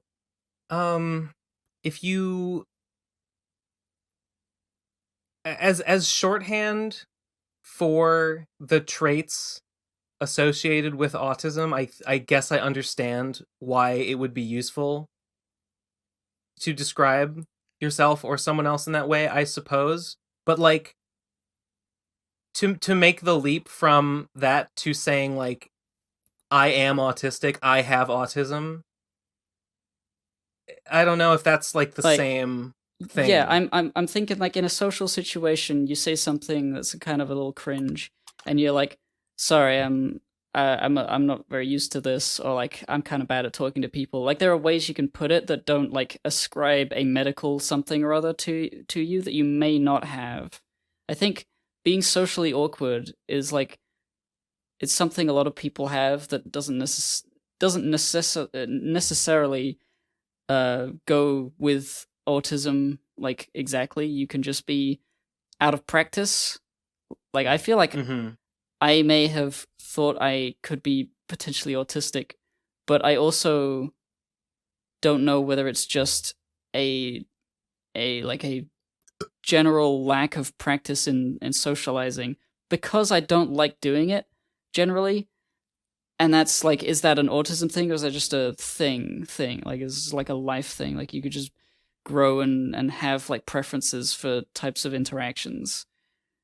I think it may be a good shorthand, but like, if it's also a medical thing, I don't know. It's an interesting question, because like, not normal people don't necessarily know what it means to medically be autistic or not. If they associate autism with like being a little socially awkward, and you say that, then they'll get it. That will be true, but I guess it won't always be true depending on who you're talking to. Like, if somebody knows more about autism and then you say that and they're like, really? Then it's confusing things where it doesn't need to. But I guess I would find a different shorthand way of saying that you have these problems, or just get tested and then you'll know. I would say, seeing as unless I'm wrong and autism is not a like neurologically based, I mean, I think it's based. It's not like it's based, like it is a biological thing. Like, we don't understand it, but it's not like a learned behavior. It's not a socially like constructed condition. It is a function of your biology. You either are autistic or you are not, and it's determined by like your genes or your brain. I don't know exactly how it works, but the spectrum. I could, if I'm wrong, then like fuck me, and I don't know what I'm talking about. But like that's what I think. And I think if that is true, the then spectrum.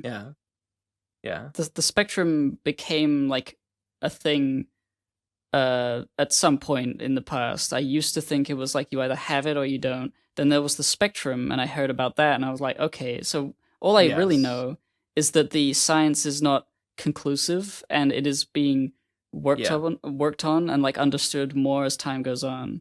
So like, it's well, I mean, it's like, I mean, the spectrum is like, it's in the same way. I mean, there's a spectrum of height where, like, some people are short, some people are tall, but there is a wide gradient of numbers that you could be at in between those two. And if you're kind of in the middle, are you short? Are you tall? Well, you're kind of in the middle. I mean, that's kind of an interesting metaphor, because if everyone around you is a certain height and you're a little taller, you would be considered tall, even though you may be like 5 foot and everyone else is 4 foot. Right. So like maybe autism could work the same way. Like it depends on your environment. The way that you stick out in the environment is like the autistic. Like, are you suggesting that maybe certain populations are just generally more autistic than others, and like within those places? What I'm suggesting, I mean, I don't know. What I'm suggesting is that it's more contextual than it is like absolute. Like how many autism like points does a person have before they're considered autistic or not, or is it just how they differ from the people, like the general population that they live in? Like if you got all the autistic people and put them in one country, would that become a normal country to each other's citizens? Are they all going to be normal? Who knows? I don't know. I mean, I feel like it could work more like that. Maybe if everyone was just like more autistic across the board, I mean, would society like change? If like the general population was just like more or less, autistic, would society like look different? Would we have structured our governments and our communities differently? Perhaps, maybe, probably. I mean, it depends on. When we're talking about the effects, I guess we would need to actually know, like, literally what behaviors are caused by levels of autism. There's I mean, I don't fucking know what I'm talking about. There's a lot of science to this. I want to dovetail this with just a mention that some people, last episode we got a question about, isn't calling yourself trans kind of like just calling yourself autistic? And I don't want to talk too much about that, but I just want to say, if you think gender is a medical condition or a biological condition, if you think it is something that you need to be diagnosed with, you're just an idiot. You're just a complete idiot who believes in fairy tales, and I don't even know how to fucking fix you. So I'm not even gonna try. Okay. I just want to mention that. Next voicemail, I guess. That was thought-provoking, though. That was thought-provoking. Good voicemail. Next one is from Frost Drive. 3, 2, 1, go. Hey, have you guys heard of the new underwater magical roguelike game? It's called Subnautica. What? No, I haven't heard of it. Get out. God damn it. Okay. At least it was short. Next one is called Response to the Behind the Bastards guy 2 weeks ago. 3, 2, 1, go. Oh my god. Oh my fucking god. This fucking idiot who comes on this show last week, this fucking moron, this fucking Ponce, this fucking maroon, who comes on and is talking about how Ben needs to listen to Behind the Bastards and that Robert Evans is an anarchist and it'll make Ben stop being a fucking leftist because he talks bad about Stalin once. When if you listen to any of the other, almost any other episode, it's on about how companies are evil, how Nazis are evil, how the right wing is evil, how liberals are evil, how all of these people his Twitter are banner evil. is like obviously communist. One time that they said Stalin is bad because Stalin was bad. Stalin was an authoritarian. Robert Evans is an anarchist. Anarchists fucking hate authoritarians. They hate capitalists. They hate liberals. They hate communists. They fucking hate you people. Go fucking do a 1945, you fucking dipshit. Dude, wait. Stalin did some bad things. Like, oh shit. I guess capitalism does work after all. I guess we shouldn't open up the COVID-19 vaccine patents to the other countries. Yeah, like, Bill Gates was right. Stalinist Russia and Maoist China, they got the flag with the red and the sickle. That means everything socialist and communist is exactly the same as everything they did. It's just like that. It's just exactly the same. That's what we want. That's what we want to do. That's what we want to do. Such base takes. It's not true, you fools. It's not true. It's libel. It's slander and libel. Good voicemail. Thank you, Mr. Response to the Behind the Bastards guy 2 weeks ago. Next voicemail is from Alaskan Weeb. 3, 2, 1, go. But yeah, like Behind the Bastards is actually pretty fucking based. Robert Evans used to write for Cracked, And he has another podcast also called It Could Happen Here that's about how the United States is on the precipice of a civil war. And it was written about 2 years ago, so there's some parts that are more focused on the election, but in general, it's kind of timeless, and you should totally fucking listen to it. I forgot to listen to it last time. Maybe I'll give it a try. Maybe this will be the time that I actually do, since I keep getting recommendations for it. Next one is called Questioning Benjamin Sainteman's Leftism. 3, 2, 1, go. Bean, why didn't you ever bring leftists onto the podcast? You bring crypto-fascists onto the podcast, but you don't reach out to leftists. Like who? You have people like Hungry Bowtie, or Eva Cantor, or who? that squirrel person that you were talking about the other day. You could invite many leftists onto the podcast, but you don't. I can't get Zay Squirrel. I can't get Zay Squirrel. Zay Squirrel's too good for me. And I don't know who those other people you mentioned are. What I look for in a guest is someone who is cool. I mean, I got fucking Minerva on. Wait, fuck you. I got Minerva on. I got Mallory on. Die, you piece of shit. Fucking kill yourself. What's wrong with you? This is cherry picking. This is moving the goalposts. This is whataboutism. This is gish galloping. You piece of shit. Okay. What I look for in a guest is someone who is cool, but who is not too big that they would not care about being on, a podcast like ours with a few thousand listeners. Zay Squirrel, I don't know. I don't know what Zay Squirrel is like. First of all, I don't know that she even does podcasts or any audio appearances at all. I'm not aware that she has ever done such a thing. Maybe she has, I don't know. But I mean, she's got 50,000 followers. She's a much bigger deal than I am. It would imagine how it looks. Think about how it looks for some idiot with 5,000 followers to go to someone with 50,000 and be like, hey, I'm a really big fan. Would you like to come on my podcast? You look like a fucking moron. Everybody hates people like that. So I don't do it. Yeah. True. Yeah. And do I miss out? Could there maybe occasionally be someone who it would be a big scoop, a big break, a big hit, and they'd be like, yeah, sure, and they would deign to grace the PCP. It's possible. I might have missed out on some opportunities because of my we got Jim's Stormdancer on. We got Jim Stormdancer on, but Jim Stormdancer himself is not famous. Frog Fractions is much more famous than Jim Stormdancer is. I guess so. I mean, that's why I asked him, is because I looked at his Twitter and I saw that he's only got 8,000 followers. He's not a huge personality on social media. Dude, he might be within. On. He's got a Twitter. He might be, willing, and I was exactly right, and he was, and he came on the show, and it was legendary. So what left us are small but cool. Are there any? I mean, if you've heard of them,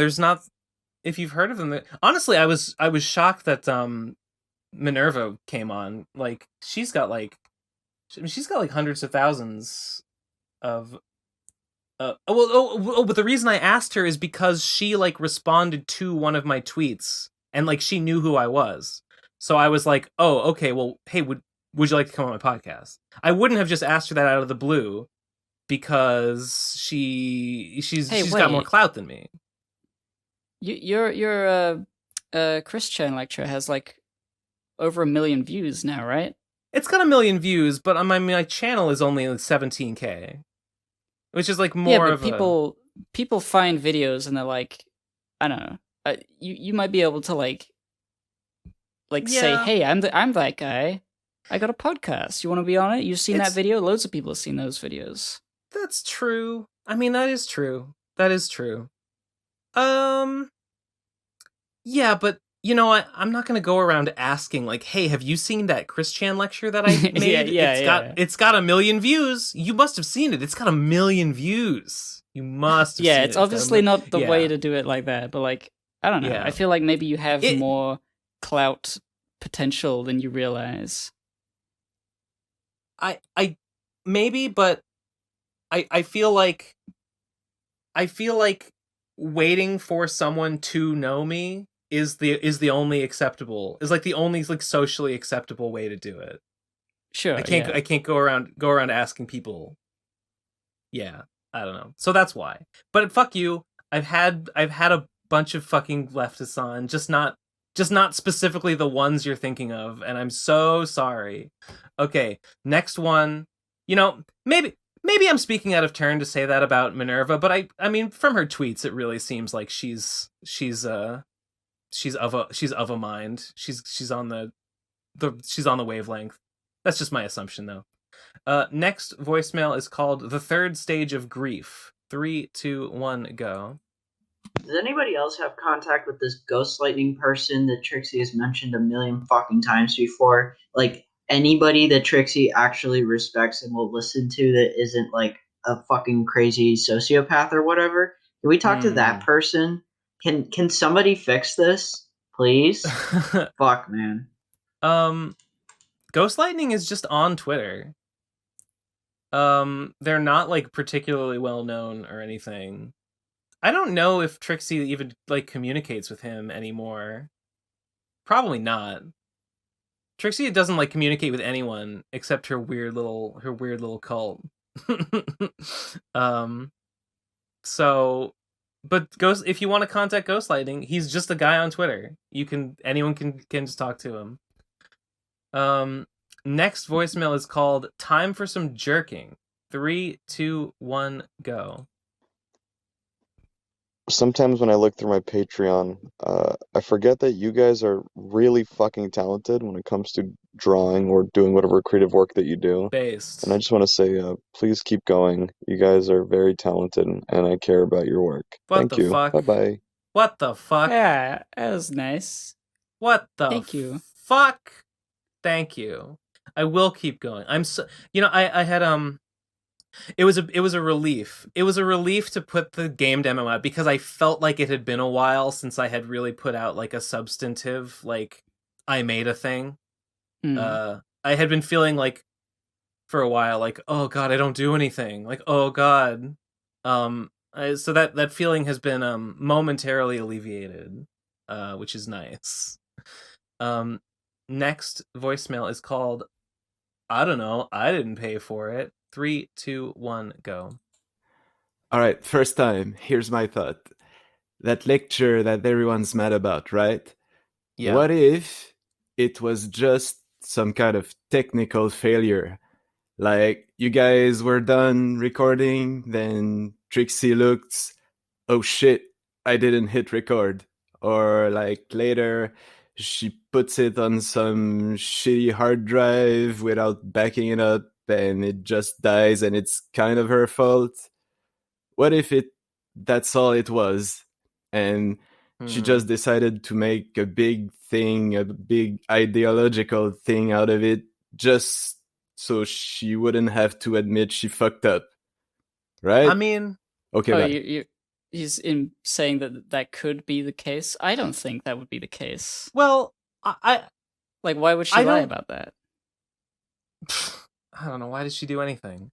I don't think that's the most likely explanation, but it could. I mean, I could see it being true, maybe. But if it was true, like, it wouldn't really change my opinion about anything. I mean, if it was true, like, if it was like a Fat 32 moment, and like the footage is gone, and if that was the case, Trixie would just be able to say, "Yeah, the hard drive failed; it's gone," and then we'd have honestly, to be it would. That would be a better excuse. Yeah, that would be a much better excuse. That would, because what would we even say about that? Like, we just release have to it accept anyway. it. Like, you can't really. Honestly, she should have. Honestly, if she just didn't want to accept it, she should have just quietly deleted it and then like pretended that there was a technical failure. It would have worked out better. So, but I don't know.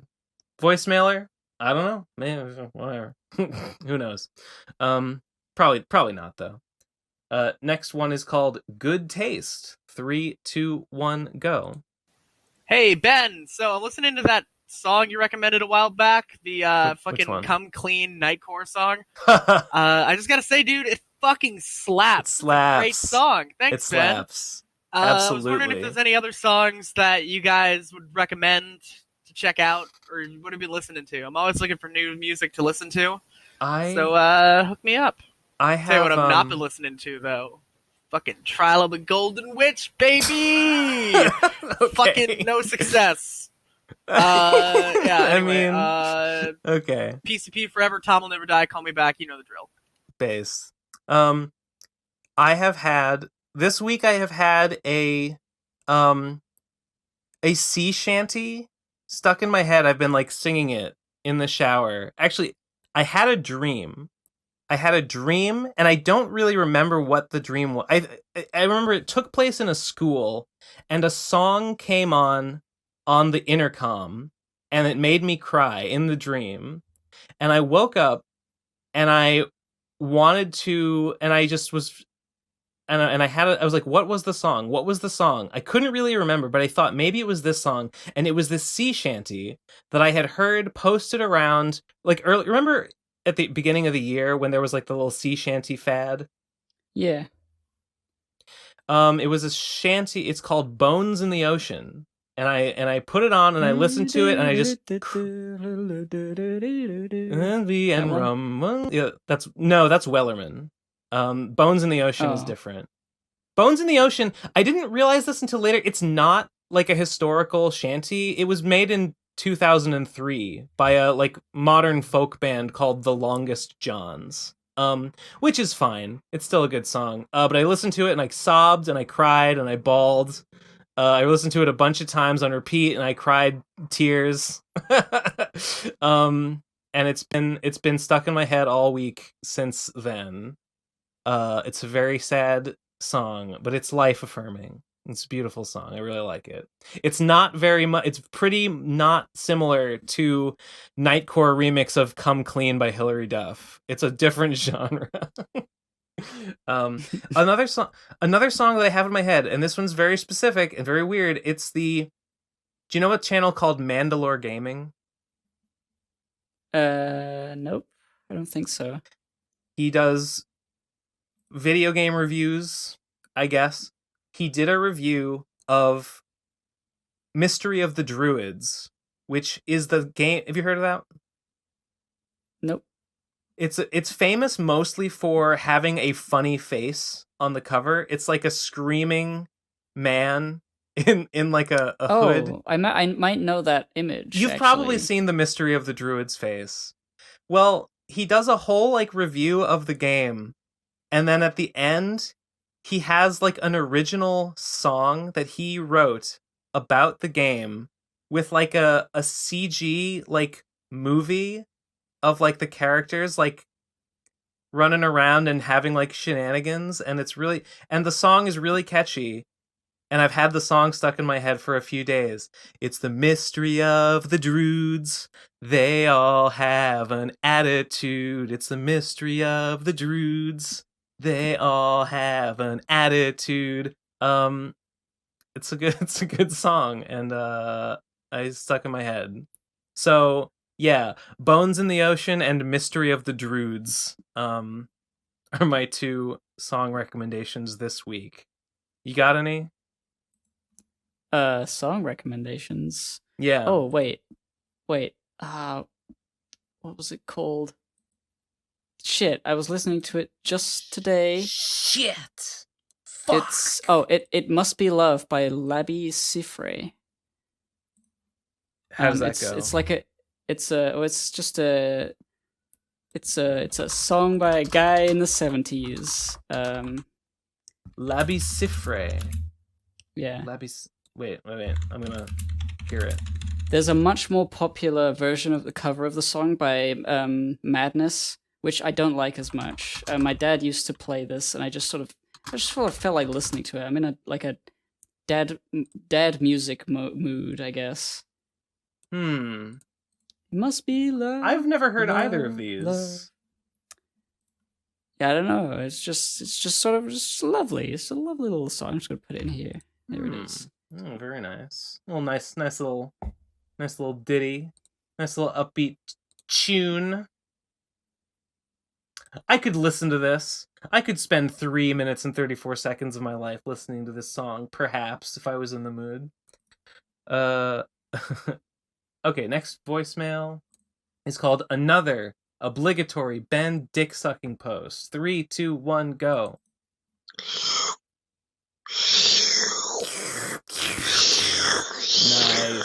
Nice. Delicious. Thank you. Everyone should learn a thing or two from this guy. Next voicemail is Janess. 3, 2, 1, go. As someone who really enjoyed your Undertale discussion from the early PCP days, and as someone who has recently finished Undertale, I was wondering what were your thoughts on Azrael Dreamer as a character. Thank you. Azrael's the kid, right? He's the kid goat. Yes. I think that Azrael, I don't think he's a great character. I think he's kind of No, I think he's kind of I think the story surrounding him is I think he's kind of just there really... in the story because he needs to be, but he himself, like, isn't really much of a character. He's a gut punch character, and I think his as a character, it's more of like what you learn about him than it is talking to him. The whole like laboratory stuff, where you realize that there was a fallen child that came before you that was sort of not you, but it is you, or so, I can't remember the Undertale very well. But I do remember really enjoying Azrael's boss design in like the true pacifist ending. Because it's like really, I don't know whether this was intentional, but it's like the sort of like design that a kid would come up with. So like if Azrael was to choose his own form, he'd be so fucking badass with all these fucking and like laser beams and like the rainbow magic stuff going all over the place. Yeah, hyper ultra mega death laser. Yeah, and you like that's sort of cute. That is cute. Like, yeah, that's cute. But there's not much to Azrael more than the cuteness. He's a cute kid, and I guess he's been turned evil by what is it? Is it the fact that he's like trapped in like a time loop? He's become evil? Yeah, he is what you could become if you do the genocide route, but then he is like overwhelmed by how much more deadly you are when you do it. So you destroy him, and he's like, oh shit, that's too much. But in every other playthrough, he's like, haha, I know, I can save and load. I know what you're doing. He's bigger than his britches. Flowey is him, right? Like, Flowey is Azrael? Okay. Yes. I don't feel like... Okay, I think what I don't like is that Flowey and him don't feel like the same character, even though they, like, canonically are. Like, Flowey doesn't seem like a little kid. He doesn't seem like he would have these, like... I don't know, the high super ultra mega death power stuff. Like, that's... Like Azrael as a kid and Azrael the boss don't feel like. I feel like that's like was like maybe Toby came up with that at the last minute. He's like, oh, what if Flowey was Azrael along? But I feel like that was like an afterthought, like after Flowey was already written. No, I feel like there is a dissonance. I kind of agree, but I think the reason of it is because you learn about Azrael's past through those like data logs or videotapes or whatever you find in the lab, where you can like hear him and like Kara talking, or something, and you get a sense he's like a really little kid. But then Flowey feels just like a cynical, edgier, older kid a little bit.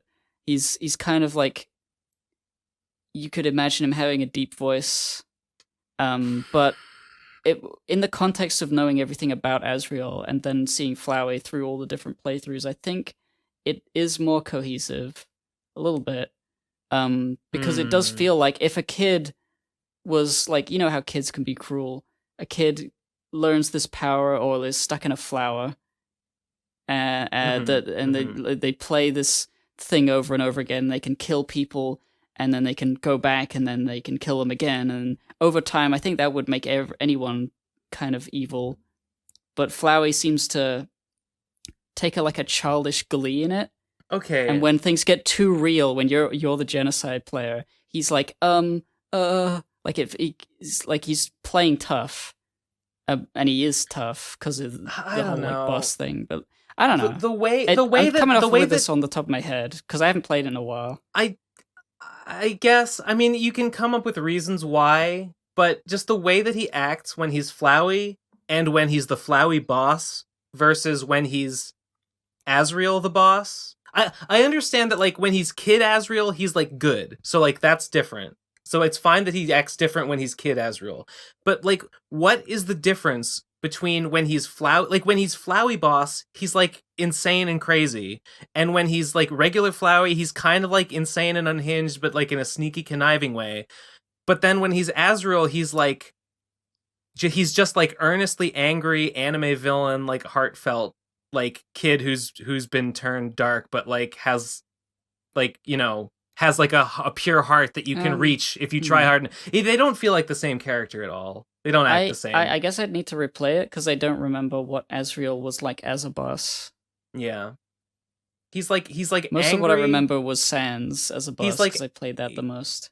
Yeah, when he's like, when he's Flowey, he's like sadistic and crazy. But when he's Asriel, he says like "don't leave me" or stuff and like how could, like, what, I don't know, before you beat him. Yeah, I think, like, he's like, "I'll kill you" or something. Isn't it like he's like mad that, like, he thinks you'll abandon him or something? I feel like he says something like that during the battle. I can't remember. I don't know. That's my thought, is they don't feel like the same. They don't feel like the same. And I don't like that. I don't like that they are the same. Because when I think about them, I don't. I had to ask to confirm, because in my mind, that doesn't feel real. It is, yeah.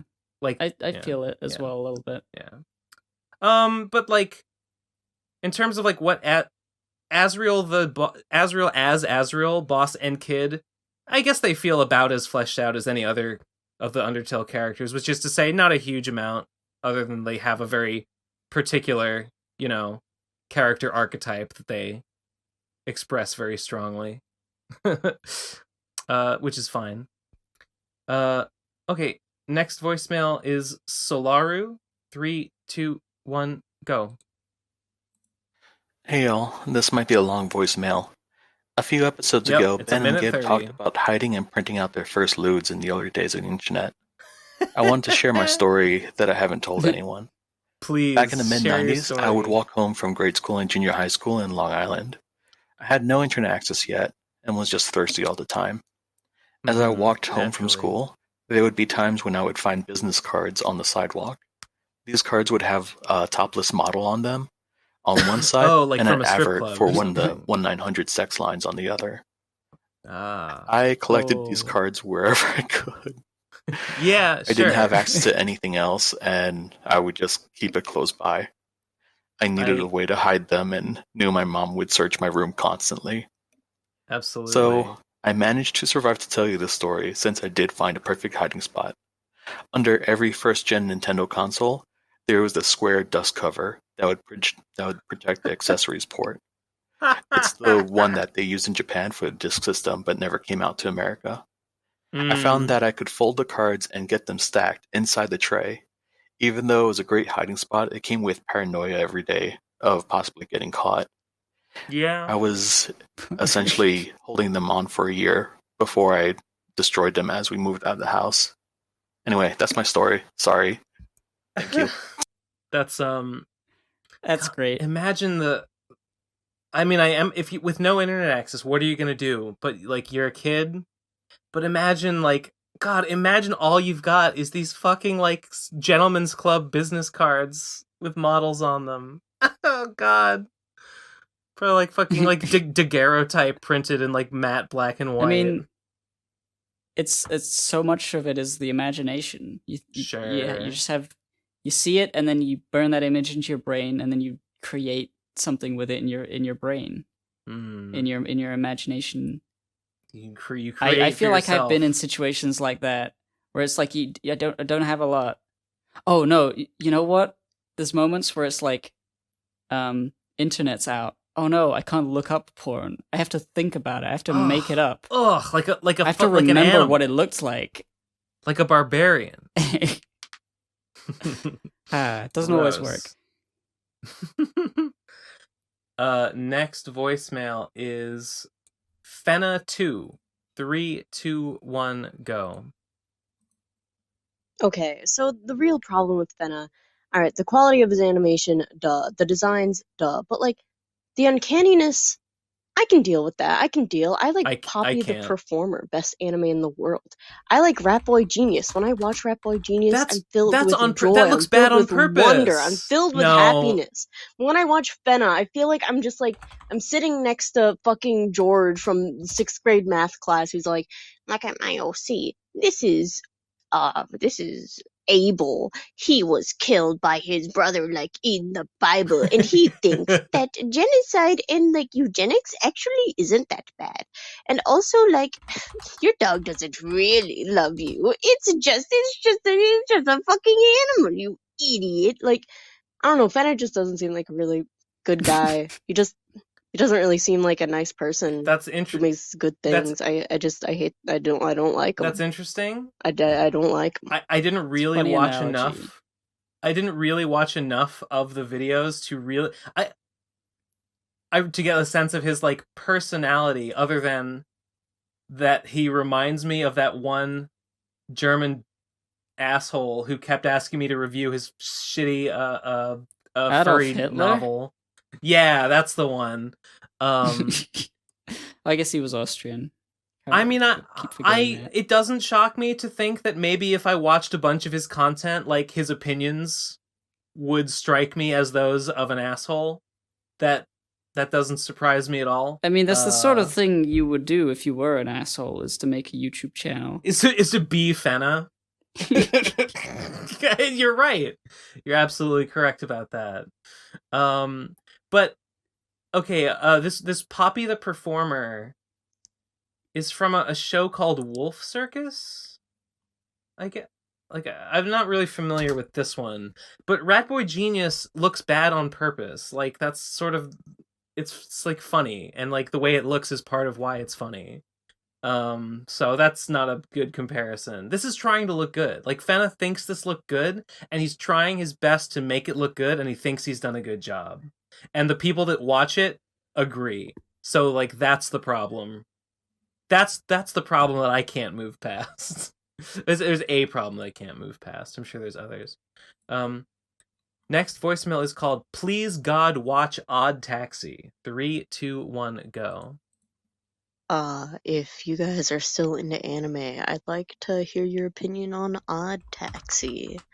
'Cause I think it's pretty good, and the fucking idiots on A are like, it's so boring, furry shit.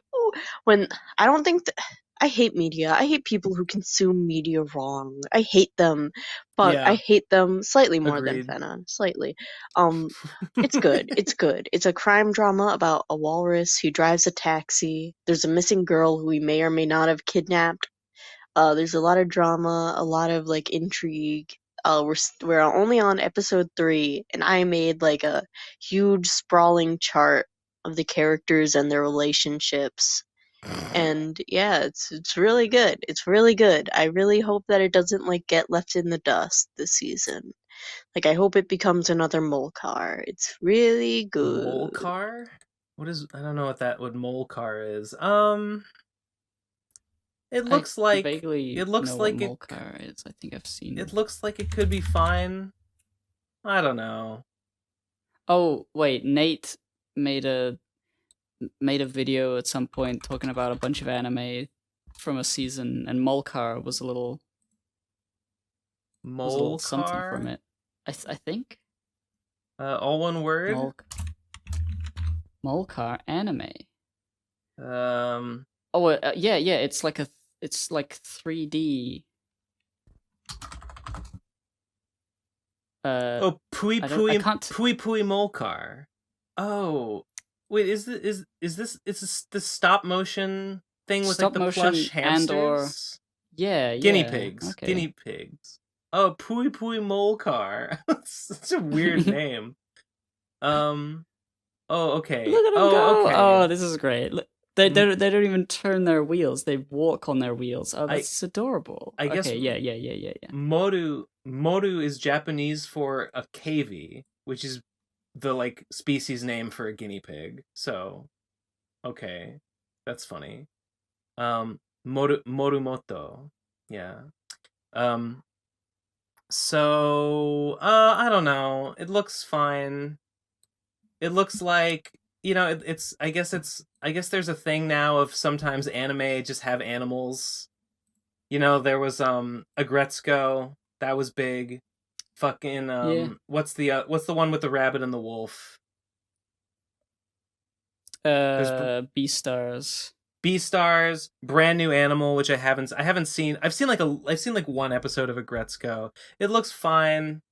I'm sure it's good. Beastars looks fine. I'm sure it's good. Brand new animal, don't know anything about it. I'm sure it's great. I'm sure it's fine. This one, it looks fine. It looks great. I'm not excited. They're not to Pokemon. Watch it. That's the problem.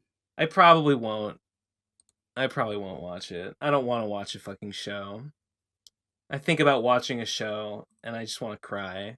It's like, why would I do this to myself? Why would I spend fucking 10 hours? I don't care. I don't fucking care about media. God, I'm so bored. I'm so bored just thinking about watching a serialized television program. Of shows. You should watch Buffy the Vampire Slayer. Yes, but definitely watch Buffy the Vampire Slayer. God, there was a really, really funny episode recently, but of course I will not talk about it ever. Because I don't want to spoil anyone for anything. What? There was a what? Really? That you won't there was talk a really, about? There was a really, really funny episode. Oh. I guess it's not really a spoiler, but it's like everyone bursts into song, and the entire episode is a musical. And they're like trying to figure out what could be making them, like what sort of demon is causing them to all burst into song and have like choreographed dance numbers all over town. And there's like, they're doing all these songs about stuff. And then in the background, sometimes you'll see like some random lady doing like a, her own little musical number with a parking ticket guy. He gave her a parking ticket and she's saying, why? Oh, why? Can't you like just singing about that as they walk around. That was Very funny. nice. That was good. Very nice. Very good. I'm sorry, voicemailer. I'm sorry. Your pitch just didn't land with me. Your pitch just didn't land. I'm sure this isn't the reaction you wanted. I'm so sorry to disappoint you. I love you. I appreciate you, but I'm not gonna watch your fucking bullshit anime, you piece of shit. Next voicemail is called Based Joker 6. 3, 2, 1, go. Batman, when you say peacock, well, no one bats an eye. But when you say poopcock, yeah, I knew it. Well, suddenly it's get that man off of the mall PA system. It's a good bit. It's a formula. It's a formula, but you shake it up. You shake it up each time. You twist it around a little bit into a new shape, and it's evergreen. It's an evergreen formula. I'm reminded a little bit because of that line of the time where Double Batman was like a meme we had. Yeah. And like Radcon 1 or something. I remember Double Batman. I don't even remember like where that came from. I remember talking about it at BronyCon. But that was like, wait, did we might have been talking about like before Radcon, Triple Joker. I remember it being like talked about in the car a lot. That was in the car at BronyCon, but like that was before any Radcons, right? Yes, that was the BronyCon that we went to before we did the first Radcon, where we thought that would have been a better idea.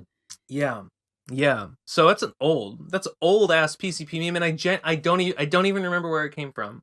I really don't. Do you? I think it might be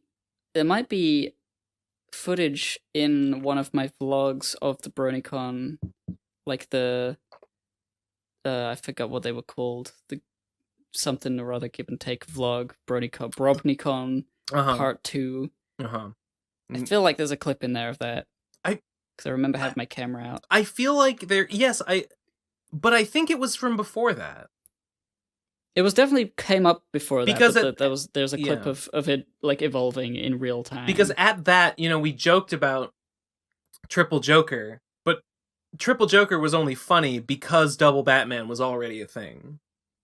I don't remember. I don't think I was around for Double Batman to come into existence. I can't remember. I have no idea. If any voicemailers remember, send us one. But not... God, and imagine that like 30 people all send voicemails. No, don't. That are all just like telling... I feel like the only people who would know is Jesse and Trixie. It was from the 30 voicemails that all just say Double Batman came from that one episode of the Horse Cast or whatever. Yeah, maybe.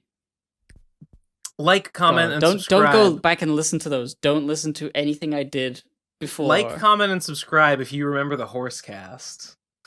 the progenitor. Like, comment, subscribe, PCP. and patron if you remember the Norse cast. Oh yeah. Are the Horse Casts still around? Like, I hope those are still available somewhere. I mean, I haven't looked for them. It wouldn't shock me if like wherever they were had been like deleted just because like entropy. But I hope not. I hope they're somewhere. Well, my Horsecast Live is on. Horsecast the Second with Trixie and Jesse is up. I just googled. Oh, that's good. Yeah, that's good. No, okay. They're here. Phew. They're all on Jesse's channel. On which channel? Endless Jess? Manchild Inc. Manchild. Oh, on Manchild Inc. That was the one that used to be Drowning in Horse. Why did he make a new channel? For Manchild Inc. I think he just wanted to coast off of stuff. It was supposed to be like corporate, like No. Manchild Inc. was but then he made a new channel for Endless Jess, right? No, Drowning in Footwear became Endless Jess, didn't it? Oh, so Manchild Inc. was a spin-off? No, but Manchild Inc. was a spin-off that I think he made. It was for like the plot line that was supposed to come around after the Horseshoe finale. There was going to be a plot line where he was like selling out, and that was like the gimmick. And that's what Manchild Inc. was something about a magic scepter. Yes, the magic scepter. I don't think... Which I always wanted. I always wanted to know. I always wanted to find out what was going to happen, and it never happened. God, what happened? And what was the wrestler villain? Oh God, with the mirror mask. Ketchup on my hot dog and mustard on my burger. Kayfabe Commander? Kayfabe Commander, yeah. Okay, yes. But that doesn't make any sense because why is if the Horsecast was a new channel made for that, then why is the Horsecast? Wait a minute. Was one of them drowning in because Manchild Inc. was drowning in horseshoes. That was the Pony channel. Oh, that was the Pony channel. And the other one, right, he had a separate Pony channel. That's right. Yeah, and it became like he had Drowning in Footwear. That's why the Horsecast is on it. Okay, got it. Yeah. Got it. Drowning in Footwear was like video game reviews and then a few pony things, and then he made Drowning in Horseshoes to be specifically the pony review show, and then Horseshoe finale and everything brony related. I'm so stupid. It makes perfect sense. Yeah. Okay, that became Manchild Inc. and then Drowning in Footwear became Endless Jess. Yes, understood. Okay, I guess next voicemail is Spiral Senshi. Wait, you missed Cross. Oh, I did. Yeah, Cross, what makes a bad voicemail? Excuse me. Cross what makes a bad voicemail. 3, 2, 1, go.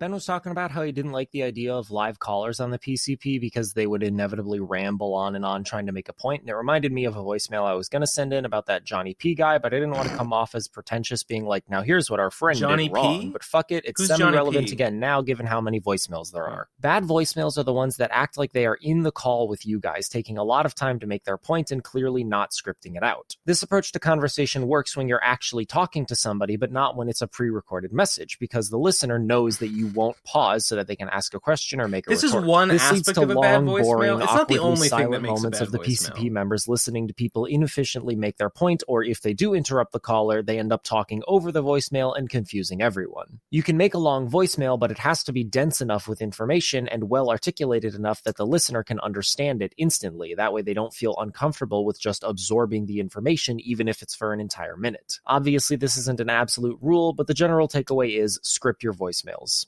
Yeah, I wasn't going to say anything, because like it wasn't a huge deal, but the autism voicemails before could have been a lot shorter. There was a lot of uhs in that. That could have been like half the length. But yeah, it's true. Yeah. It's true. Okay, next one is Spiral Senshi. If this is the same Spiral, I'm thinking, by the way, I mentioned that there was a guy who was going through all the old PCP episodes doing an N-word tally for everyone. I believe this is the guy, Spiral. He's actually he decided to actually go back and start over and like do a more like rigorous count, like, you know, tracking like hard R's and stuff, and like and other things too. He says I'm not even sure, but he's a strange thing to do. He's doing God's work though. Spiral Senshi. 3, 2, 1, go. Hey PCP, it's right now. It is May 1st, 12:14, and about 14 minutes ago, I submitted my comic for the Kato anthology. Yes. I didn't hear about it until like a month in, so I only had, I had like a month to do it, and what I wanted to do ended up being about 12 pages. Could have used more. I'm not really good at comics yet, but and I had never really done one before, so I don't know. I finished it and I submitted it. It's not very good. It's not really complete either, but I got all 12 pages done for the most part. Yeah. Okay. Just wanted to thank you, Ben, for, I guess, retweeting it. I don't know. That's a weird thing to thank someone for, I guess, but Spreading just the thanks word, for bringing I guess, it letting you know. to bringing it to my attention. Sure. I don't know if I ever would have completed anything without seeing that. Nice. So it was good motivation, and that's nice. I appreciate it. So thanks. I'm glad you got something out of it. Just being cool. And I mean, I haven't I don't know. I haven't seen the like the entries. Like I haven't seen like what's been entered, except for you and one other person, I think, like posted Kind Overlord, Spiral. You and Kind Overlord like added me on Twitter, like showing their submissions. Which if anyone else submitted anything, I would retweet Kato's submission just because I think they're interesting. So I saw yours too. Other than that, I haven't seen any of the other entries, so I don't know like what the general quality level is at. But you know, apparently they've got a bunch. I don't know how many they're choosing from for their submission. Maybe it depends on page count. It's nice. I don't know. It's nice that it seems like a bunch of people got inspired and did something for this thing. I think it's nice. They are gonna. I guess they'll be starting a Kickstarter soon to fund like the actual printing of it. So, I will announce that when it happens. Yeah. Okay. Next voicemail is called Riley is bad at his job. 3, 2, 1, go. Hey guys, can we just talk about how Riley is like the worst promoter ever?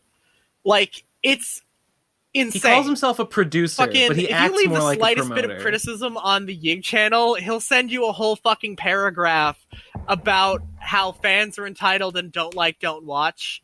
First of all, motherfucker, they're not watching. That's why you're making a fucking 300,000 views per video to 3,000 a video. Because nobody fucking wants to see this shit. Fucking Pro Crastinators fans would have been on board, but you tried to steal RadCon, and now they hate you. Fucking Content ended. Nate probably would have just said creative differences, but he's like, oh, well, he doesn't want to talk about it. We will. First of all, who's we, right? And then fucking the Dick Show guys, he could have fucking... Ralph was the easiest slam dunk ever, and he managed to fucking fuck that up, too. The guy was comparing himself to the fucking Joker and got clobbered by a girl. But at least he fucking called in, so people hate Riley now.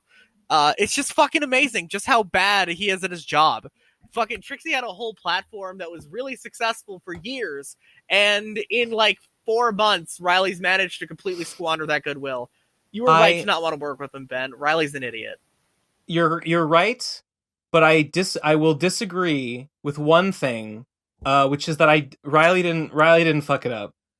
Trixie is fucking it up all on her own. She is going along with Riley's ideas, true, but like she's doing it all under her own power, and I don't think it's helpful to say Riley is doing it. Riley's the one making her do it. He's not making her do anything. So let's not get that twisted. What did he say about the call-in? Somebody called in, or Riley called into the Dick Show about this. I don't know what happened with like the Ralph. I don't know and couldn't possibly care about the drama goings on of that.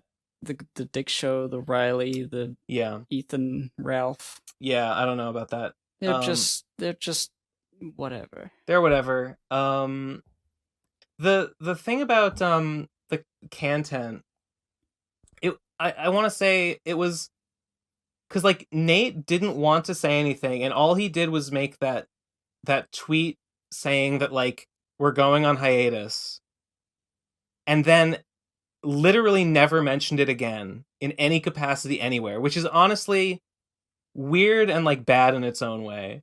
But like, okay, the fact that like apparently like Trixie and Riley considered that to be a big PR problem that they needed to fix, and then like their solution to that was to make that video where Trixie introduces the Yig channel, explains what it's about, and then in the course of introducing it to potential new viewers explains that like, by the way, these other people have like refused to work with me on the basis of what this channel is, which is not even like true. Like I don't even believe that was really like, I just don't believe that Nate would just be like, I don't like your channel, therefore we can't work together. It can't be that simple, and yet it makes it sound that way, which is like so much worse than the actual truth, which is just that like your mobile lifestyle doesn't allow us to continue doing the show together. I don't know. It's really baffling on every level in a way like the idea that Trixie would be like, this is what I'm doing now, and everybody hates it. Honestly, like, yeah, that's two things you don't really want to say together. When you're there's a big section devoted in the like what Yig Studio is about video that is like, and by the way, I'm breaking off relations with the PCP because Ben doesn't fucking like me anymore, and Nate won't work with me on content anymore. And like she says, it's like because she doesn't like the Yig content paradigm. Like that's what she says was Nate's problem with it, which is not, I don't think that's true, but it's like, it sounds like she's saying my channel is so fucking toxic that people are burning their bridges with me and cutting ties with me over it. And like it's worse. It's worse than the supposed like thing that they were upset about, which was Nate's like non-statement about it through content. I don't know. That's so weird to me. So fucking weird. So I don't know. Voicemailer, I agree. Riley is bad at his job. But other people are also bad at their job. Okay. Sorry to go on an unhinged rant like that. Next voicemail is called Mumkey, more like dumb. 3, 2, 1, go. People in the comments always clamoring for Mumkey. They are. What's so great about him? He's pretty really average, you know? Kind of lame. Got him. Yeah, I don't really get. You did got him. I don't really get the commenters in particular. The commenters in. You think so? Yeah. Well, I think it's the fact that Mumkey was kicked off the show. A return is like what they want. They don't care necessarily about Mumkey being on the podcast. They just want the spectacle of like. It might even just be like an anti-Trixie thing as well, because like Trixie had a beef with Mumkey. Yeah. And Mumkey's back, and it's like, haha. It's like I think that's quite a lot of the reason why people actually want to see it. Okay, that makes sense. I mean, yeah. Yeah, okay. I guess that's it. You're right. Next voicemail. Yes. Next voicemail is called Ben Flakes, a balanced breakfast. 3, 2, 1, go. Hello, I am the CEO of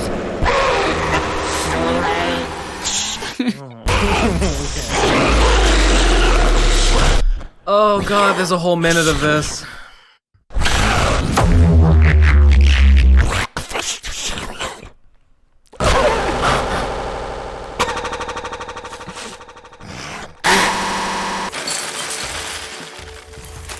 Simple enough, right? Is that Vsauce? Ingredient in our cereal. Nate's boy pussy. Harvested by Ben Satan himself. Betraying his own brother. This is some impressive. Welcome to the League of Nate Fuckers, Ben Satan.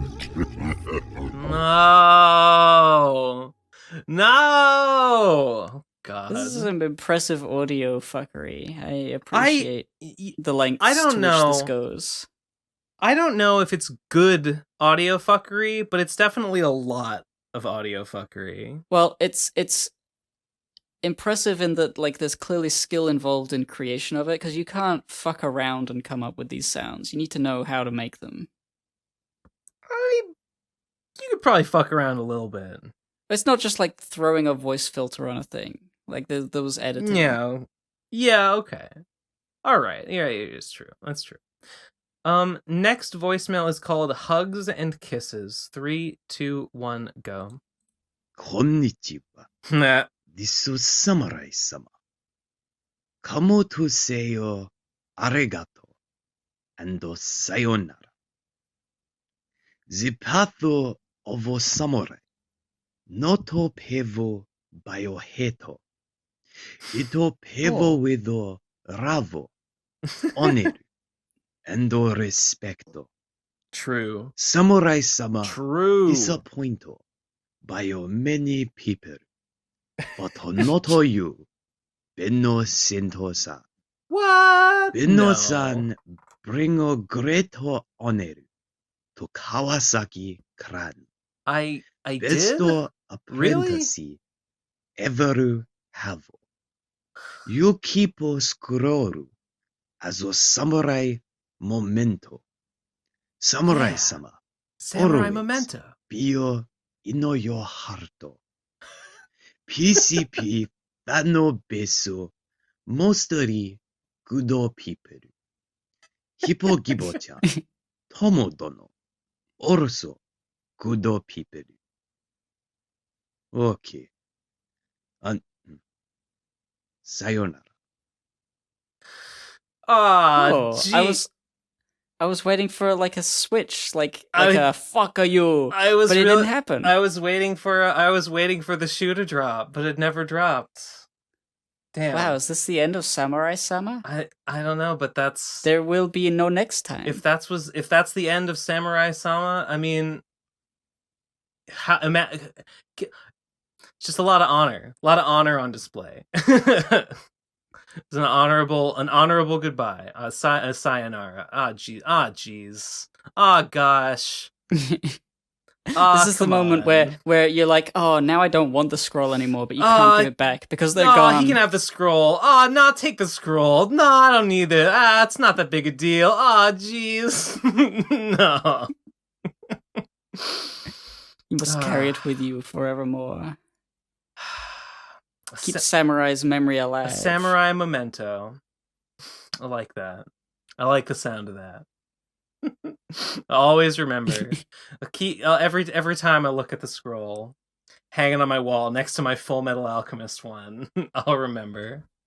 The good old days with the Kawasaki clan and Samurai Sama, Samurai Sensei teaching me kendo, teaching me men do kote, which I would later go on to teach Phantom Horn. Passing on the teachings to the next generation. Wheel of time just keep on turning. Beautiful. Next voicemail is called Furthermore. 3, 2, 1, go. Hey, this is Cassidy. I guess I am Samurai Sama's handler. We'll go with that.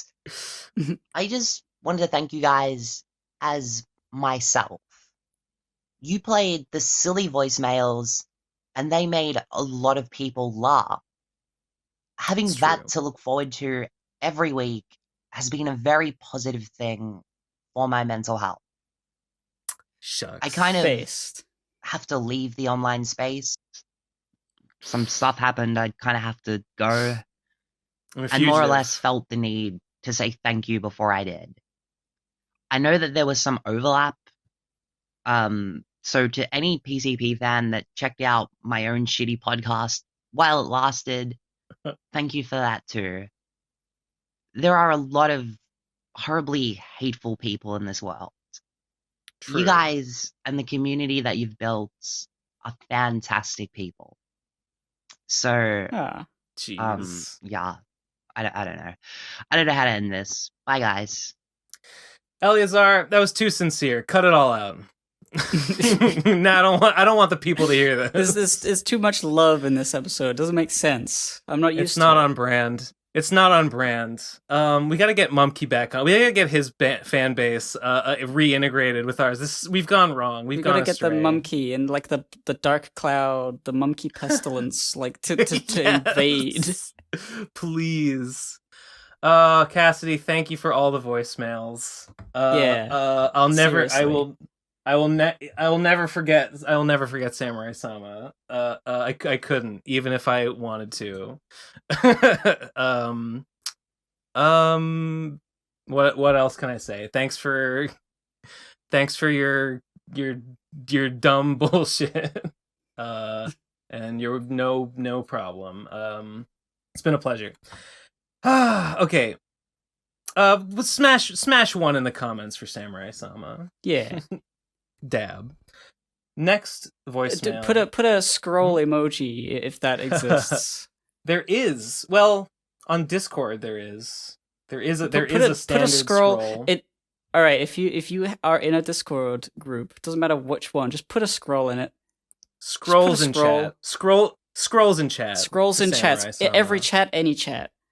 For Yes. Samurai Sama, yeah. If you're in the PCP patron Discord, scrolls in chat. If you're in any of our sub Discords, scrolls in chat. It's scroll week. Okay, next voiceomeru. No. Oh god, he lives in my heart. There must always be a Samurai Sama. Truth hidden 20,000 leagues within your mind. 3, 2, 1, go. Here at the bottom of the sea, there's a trench that's filled with insanity. Creatures with 12 million teeth or more are God, living scary. close to the ocean floor. When you gaze at the abyss and it gazes back, have no fear, just grab a snack. Kick back, relax, and let the currents phase. There are a million different ways to delve into the depths and find a truth hidden 20,000 leagues within your mind. I am Pickle Rick.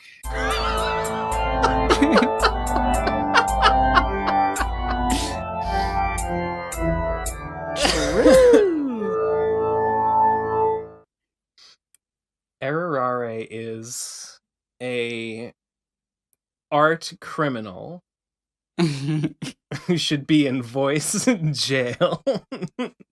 But we're at capacity. In voice impel down. Got me. Fucking got me. Next voicemail. A message from your gaping ass. 3, 2, 1, go. Hey, just woke up, started listening to the new episode. Yes, please, more nostalgia critic talk. It's so fucking funny. I'm sorry, God. Fuck you. Next voicemail. 3. A message from your. He's not sincere, right? He's mocking us. No, I thought I read it as he likes hearing about funny nostalgia critic. I don't think he likes it. I think he's making fun of us. But next one. A message from your gaping ass 2. 3, 2, 1, go. You know, I remember the good old days of the podcast. So you don't Ben have was to. always wrong and being put in his place like the beta cuck he is. Me? But now he's always right. With the Trixie shit and everything else recently, makes you wonder, when else was he right about? Is going keto the correct path? Do I need to become a commie? Don't know. Makes you wonder, though. You always assume that all of my decisions were huge mistakes, but now you want maybe I should have bought Maybe I should have bought Bitcoin years ago. Could it be? Well, everyone says yeah. Yes, that's obvious. I was the first. I was the first on the bandwagon. I was the first, and I sold all of it. I got rid of all of it before it blew up. I was that guy who spent like the 2 Bitcoin on a pizza. Wasn't it a lot more like 50 Bitcoin or 100 Bitcoin? I don't remember. It was worth nothing. Maybe you're right. Yeah, when it was, yeah. No, I don't remember. But whatever, it was worth like millions. So yeah, it would have probably been like 100 Bitcoin or something. Because 1 Bitcoin is what, like 50K? Next voicemail is called A Message from Your Gaping Ass 3. 3, 2, 1, go. You know, sometimes I think about how cute Ben is. And what it would be like if I went out to Boston, them in person. Maybe slip a little something into his drink. Then take him back to my dungeon and just slapping his titties around. Maybe call him my cute little pretty princess. God, thinking about it right now just turns my dick into a curtain rod. You're so quiet. Speak up. Thoughts on this revelation? Thoughts on this? Pretty based. Pretty based. I consent. I consent to be roofied. It's not illegal anymore. So you thought you were going to rape me, but you're not because I consent. Haha, gotcha. I took that from you, bitch. That's the way to do it. Is to consent, but ahead of time, and then they won't care because it won't be rape. Then they won't do it. They're like, oh fuck, consent. Oh darn it. Oh damn. Now it's not an expression of my toxic masculinity anymore. Fuck. That's the secret. They don't want to tell you. The people in power, the elites don't want you to know the secret, but that's the secret. It's not. It might not be the secret. I don't know. I can't guarantee that it's the secret. Next voicemail is called The Monopoly Man. 3, 2, 1, go. Ho ho ho ho! Here's the Monopoly Man. Yesterday I got drunk real hard, and I decided to raise rent on all residential apartments. Ho ho ho ho! Boo! That's so funny. That's funny. That's just what the Monopoly Man would do. That's so funny that you did that to me and everyone. Whoops! My finger slipped. Cool. You press the price up button on my Monopoly Man chair. It's like, yeah, he's got a little like slider or a little dial that he can just kind of like flick upwards a little bit, just and then he says as he slides it up, doubling rent, gentrifying everywhere at once. That's tragic. But you know what? He worked really hard for his money. He worked really hard for all that property. He should do what he wants with it. I approve. You keep on keeping on, Monopoly Man. You know what's best. Next voicemail. Have Dire Gentleman as a guest. 3, 2, 1, go. You guys should have Dire Gentleman on the podcast. He does really good media analysis, and you guys can talk about Nostalgia Critic. I don't know who that is. He seems like a cool guy you guys can vibe with. So, yeah, I don't know how reaching out for guest works, but have him on. I think it would be really cool. Well, let's see. I mean, I don't know this... I don't think I know this person. Oh, wait. Oh, he made the Doug Walker's Haunting Masterpiece video. Oh, sure. Yeah, this was one of the ones someone linked me. It was one of the couple that I saw last week that I liked. It's a good video. I mean, I don't know what I have to talk to him about other than Doug Walker, which I don't really have that much to say about. He's only got 470 followers on Twitter, so, you know, I'm sure he might come on if invited, but I don't know. To what end? You know?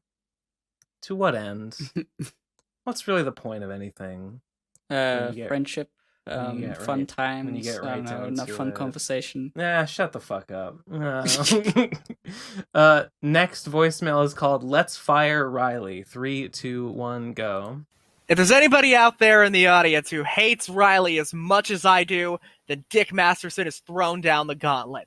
If the Dick Show can make $30,000 a month on Patreon, then he will fire Riley on the spot.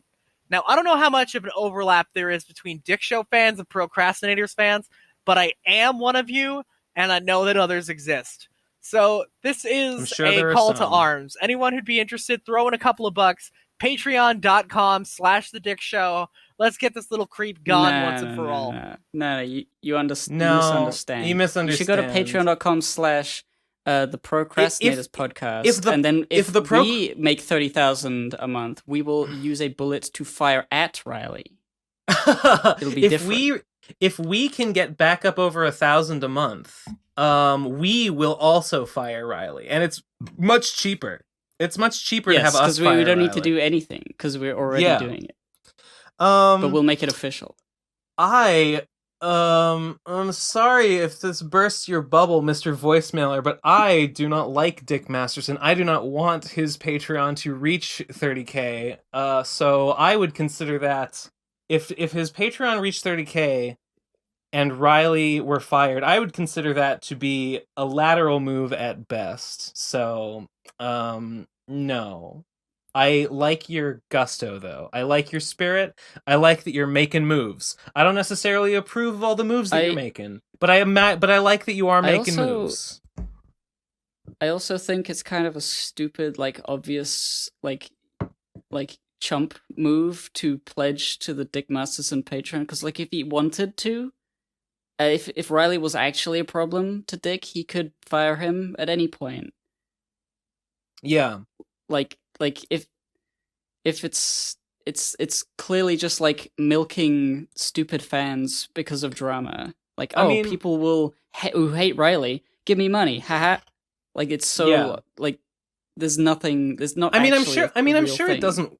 I'm sure it didn't work. I'm sure it didn't actually. I'm sure nobody actually was like, yes, I'll donate because I hate Riley. I mean, nobody cares. Well, nobody cares about Riley, and also people care. I don't think. I feel like Riley's more of a figure in that crowd, isn't he? I don't think so. I mean, I'm not even convinced that he even works for Dick. I think Dick paid him like for once. I don't think he actually does anything. I think it's just a meme. I think it's just a meme that Riley just leans into because it's like his keys to the lever of power, or so he thinks. It's all he's got going on. He doesn't seem to do anything, is what I'm saying. And I don't know, maybe I'm wrong, but it doesn't look like he does anything. So, that, and also, I just don't believe that Dick would keep his word. Like, assuming I'm wrong, and Riley does do anything at all for Dick, if Dick does want him around for some reason, I don't think he would actually do it. Like, I don't think he would actually get rid of him, even if he hit that goal. But so there's that. One, it wouldn't even accomplish the thing that you think it would accomplish. Two, it wouldn't even be a net gain because you would have to do something bad, i.e. raising Dick Masterson's Patreon numbers in order to accomplish it. Three, I don't know. Yeah, we need the money more. We're dying here. We're dying. We're literally dying. I'm floundering. literally dying. It's true. It's Get true. It? See, I've been to I can milk my illness for money, for cash. If you want to help pay for Gibbs' oncoming massive medical bills and pretend you live in America, please. Yeah. I've recently moved to America right now, this second. Donate to the only way to help get Gib through this trying time is to donate to patreon.com/the Pro Crastinators. Oh. Yeah, yes. That's right. Okay. Next voicemail is called an emendation on previous statements in hopes of exonerating. 3, 2, 1, go. Quick correction on the Pro-Anon spamming the Ben Discord. The members of the Pro-Anon didn't say alternative accounts or calls por caniger, that was me. For doing this the Pro-Anon banned me. Also Ben, are you going to continue making the escapades? I understood about half of that. Yeah. It's very funny. Thanks for spamming my thanks for not spamming my Discord anymore. Maybe one of these days I will open the invites back up, but not today. Next one is called Who is the Best Tom? 3, 2, 1, go. Hey PCP, this is like my 5th or 6th time recording this, and it's like 5 a.m., specifically 5:10, and I had a question for you guys. What is the best Tommy Oliver OC? When he first debuted on the scene as Brony Curious, I didn't think he looked that good. He was just kind of dark blue with a fedora, the milady hat. The OC didn't look that good, looked kind of bland, but he is really actually managed called to come into his own with Tall his Tales. next version of it with the nice red beret and the feather, and a nice unique art style that really made him stand out from the crowd. But then he kind of went all lanky, got all skinny, long like an actual horse, looked kind of interesting, but I think some people would find it weird. And then there was the zombie version that was used in some Burnalysis videos. I don't know if Tom had any involvement in that. That one's not even canon. That one doesn't count. Whether he even knew it existed or whether it should even count. But then there's like his 2D like avatar of him, which I think looks pretty good. And, you know, Little I was chibi just Tom. wondering what you guys thought was the best. I think I personally lean towards the second one personally. And I just realized something. Does Tom have a 3D version of himself? I mean, he's a 3D guy now, so it would make sense. And You're right. You know, You're I'm right. happy He he's should found make his a niche, and, he should make I a hope he's 3D doing well. VTuber And, of Ben, himself. please release Sonichu 102. I'm begging you. Come on. You heard me say. Do You it heard me despite say tricks, that it's coming. It's coming after Phantom's Revenge. That was like a keystone in what I wanted to do before I released it. We're getting there. Yes, Tom should definitely make a 3D avatar. That just seems obvious now that you say it. Yes. My favorite so far is the classic, the Red Beret Brony Curious original design. I would have the to chunky say feet. It stood out from all the other Brony analysis people, and it was just really solid. Like, it just looks great. I would have to say that that's the most iconic. Was the beret tall tails, not the really tall one, because that one was unique, but it was kind of weird looking. Was that drawn by someone else? I feel like it may have been. I don't think so. I mean, I could be wrong. I assume Tom drew it. Time to go to the Brony Analysis Wiki. Find out. I did like. Remember the avatar before the beret, right? Like when. Where he had a fedora. With the fedora. I mean, I liked that one, and I liked that the horn like pokes through the fedora. I thought that was pretty good. The beret is more iconic. I like that his design was it looked. Oh, it was drawn by him. Yeah. It looks similar enough to like an on model, like show accurate, but it's different enough that you can tell that it's drawn by him. It's got a couple of, like it's got like the kind of the hair coming off the ears, I think is a little different. It's got Honestly, when I learned that he had the hat in real life, like at a certain point the hat became an ironic statement, but I believe that at some point the hat was worn unironically, which I gotta admit did poison the hat a little bit for me. But once it was moved into strictly ironic territory, then the healing could begin. And in hindsight, I would say that's the most iconic Tom Oliver OC is the beret wearing tall tails. The beret where it's just like it's cute enough, it's fluffy enough, but not too fluffy. It's just the proportions are very good. It's like a could fit in a sphere very nicely. I don't know why that's a part of a good character design, but I feel like it is. Is that a hallmark of good character design? Spherical? Well, it's good for like cuteness. I mean, like Tall Tales is cool, but he's too tall and thin. He feels like he's not sturdy enough. Wait, they're all tall. This guy, they're all tall. I mean, like tall as in like physically. Oh, tall tails. Yeah, the final iteration. Yes. Yeah. Like this one, it feels like you could make a 3D model of it and like print it out and then have it. Like a little pony. True. I want one. Yeah. Okay. So. You know what? I'm looking. It looks even better than I remember. It's crisp. It looks great. It's great. Honestly, I'm feeling it. I'm feeling the nostalgia. I'm feeling those were the days of this particular Pony OC. Hey, you know what? I'm more sure than ever. Definitely this one. Look at the shading. It's great. Yeah, it is great. It's great. What happened, huh? What happened, Tom? 3 dimensions. This was it was all downhill from here. Yeah. The next voicemail comes with an image, and I must give a content warning.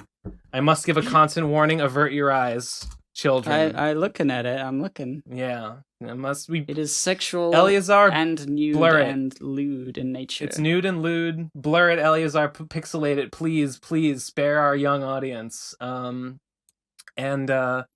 Let's listen to the voicemail. This is from Oblivion Fall. 3, 2, 1, go. I'm sure you're in the middle of recording a podcast episode right now. I'm just currently listening to the previous one. Pretty interesting conversation about Bale Jape and Tiki Wiki Mickey Mao. Lovely character she is. Ben, you mentioned several times this word Maori.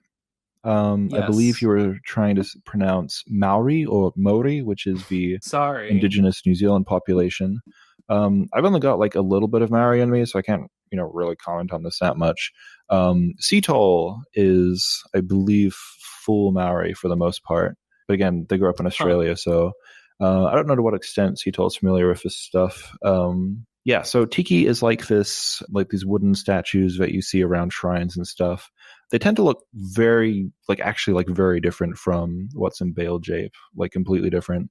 A lot more like circular patterns, spirals, and swirls, and they actually look kind of cool sometimes. It depends on the one you look at. If I guess you could see it if you Google Maori like wood carving or wood statue. So I don't know. I just thought that was like an interesting thing, kind of like Gibb's perspective. She's very based Gib. By the way, I'm drawing like a fat pair of titties as I record this. I'm going to leave a link in the voicemail. It's NSFW. You can't show it on the podcast, but just I want to hear your reaction. Just fucking look. Well, you heard our reaction. You heard what we think, and yeah. Yeah, Oblivion Fall at some point. I guess it's been a while since they've started, but they just decided to start drawing porn and like huge tits and stuff. Like for money? No, just to do it. I don't know whether they've sold anything. Necessarily, but it's just like they enjoy the idea. They're in the Big Booby Mummy Milkers server. Nice. That's still a thing. It's very quiet. Haven't heard much about that lately, but yeah. I mean, it's people post in there occasionally things they're making. But people, yeah. I don't think the bot's working. That's sort of a lot of nothing to do. But yeah, Oblivion Fall is like just immediately really good and has been getting better, and it's been annoying me how good they are at drawing that sort of the pornography. I wanted to draw the pornography, but I can't do it. It's too hard. I need to learn things, and that's difficult. These nipples are too big. Yeah. I'm sorry, I gotta say, the nipples are too big. They're like, I mean, they do. They're like the entire front of the breast is nipple, and I don't like it. I don't like that. That's really actually turning me off quite a bit. The more I look at it, I'm like, God. Oh,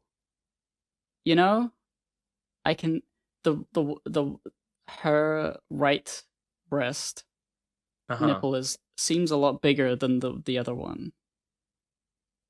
I can't. Sorry, viewers, you can't see just this. Be the angle. That might just be the angle because, like, the one you're kind of seeing from a more top-down angle versus the other one you're kind of seeing from the side. But I see what you mean. Yeah, I see what you mean. Like, it could be. Oblivion Fall does draw. Wait. No, that would make sense and be fine if the nipple is actually like wider than it is tall.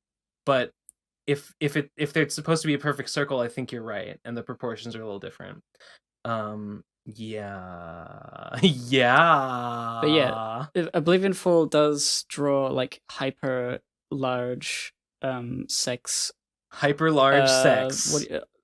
Hyper large sex. That's what they call it. Craig, you fucker.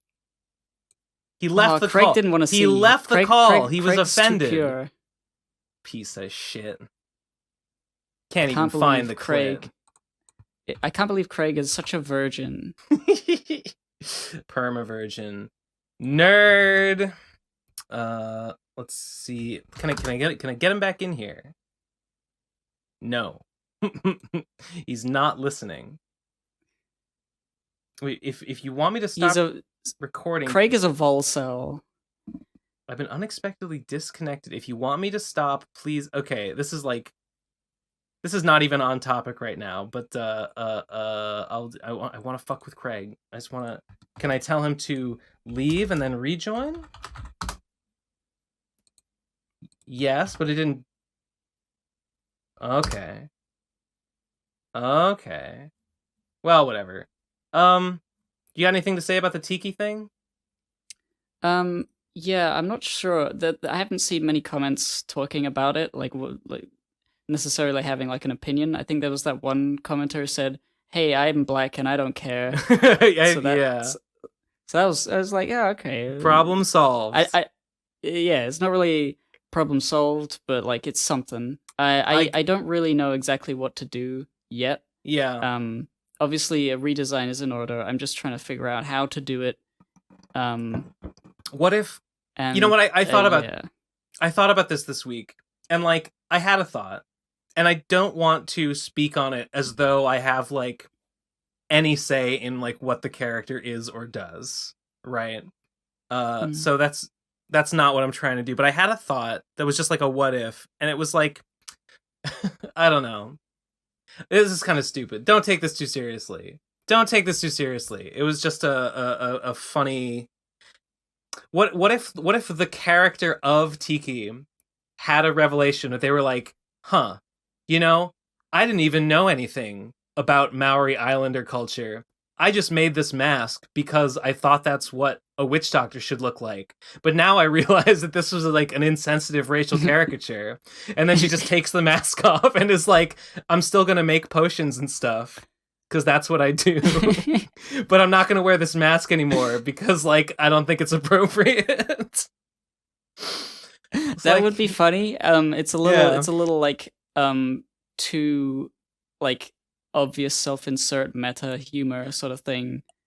Perhaps, sure. You know, it wouldn't be canon. For I'm not saying whatever the character. I'm not saying. But I like it. It's funny. I'm not saying you should do that. But I thought about that and I was like, you know, I feel like that would be a solution that is like acknowledging like why the character changes it, but also not doing like a sweep under the rug, like let's just pretend she never looked like that sort of thing. All right, maybe. I guess it sort of opens again. Up not my character. Question. Not my character. I don't have any say about it. Sure. Yeah. The reason I would not do it that way is because it opens up the idea that blackface and like indigenous cultures and being offended from those things would all exist in this universe. Just in exactly the same way that they would exist in our universe. And that's not exactly what I want to go for. But, you know. Yeah, that would sort of imply that, like, maybe not necessarily that it would sort of imply that it takes place in our world, which, like, if it doesn't, then, like, that doesn't make any sense. Yeah, okay, that's totally fair. That makes sense. Lamau.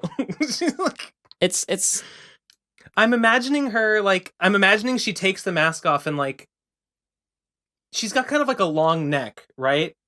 And like sort of and like the I'm imagining that without the mask on, she's got sort of like a long neck and her head is like pretty like just sort of like small and like a sphere. Just kind of like a ball on the end. Wait a minute. Let me really quickly like doodle what I think like the shape of her head would be without wait, this will take me 2 seconds. Get my stylus. It's kind of like here's her shoulder, here's her other shoulder, here's her kind of like skinny neck.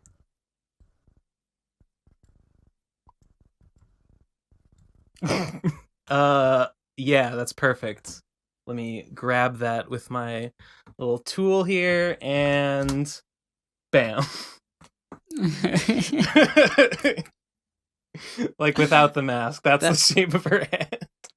And it just and the mask is like thick wood and the mask has sort of like a perfectly spherical like indentation in the back of it and her spherical head just kind of like sort of sticks into the spherical indent like a ball joint. Not canon. Like not canon. Like a little snap Lego thing. Yes, precisely. Food for fan thought. Theories. That's just a theory. A fan theory. A Bale theory. Bale Jape, that is.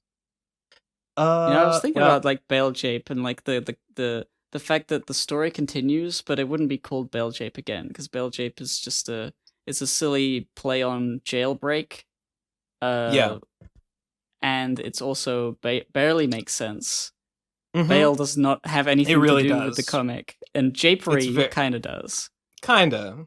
It's they jape Japery, around, but it's not Bale related. There's no Bailery. No. No. So like if there was like an extended comic that, like, you know, One Piece, it's about One Piece, and everything in the comic will eventually lead to One Piece. I need to think of a name for whatever my big comic is that like carries on the story. I don't have anything. Like the name for like the name for like the extended universe, kind of, or the ongoing series. Like the ongoing series, the main thing that, you know, the thing leads into the Pumpkinverse. Like Veil Jape would be the wanted to whatever the One Piece will eventually become. Oh, I get it. Are you saying that like you plan to do like a is that your plan? Like make a more realized series about it? Yeah. I like the characters that I make, but I'm like, you know, Veil Jape was, you know, I made it all up, and then I went around afterwards thinking like, okay, well, all of these things I introduced, how could they fit into a world that I could build? And then I did all that, but nobody knows anything about it. And that was the plan going forward, is to do that in some form, but I don't have a name for it yet. The only thing is like, oh, it's Punk's in it. Maybe it could be Punk related, but she's not the main character, is she? Oh, I don't know. So many unanswered questions. Is she not the main character? That's also a thing. I'm not even sure. There's just so many things I want to do, and it's so complicated. Hard to talk about. Yeah. Maybe I should make it more simple. Maybe you should what? Maybe I should make it more simple and just decide that there is a main character, and it is about them and their journey, and these other characters I have are secondary. Because at the moment I have like a lot of secondary characters that will all meet together in one big thing, but it kind of does it requires a protagonist and like a main one. Otherwise, it's hard to link everything together.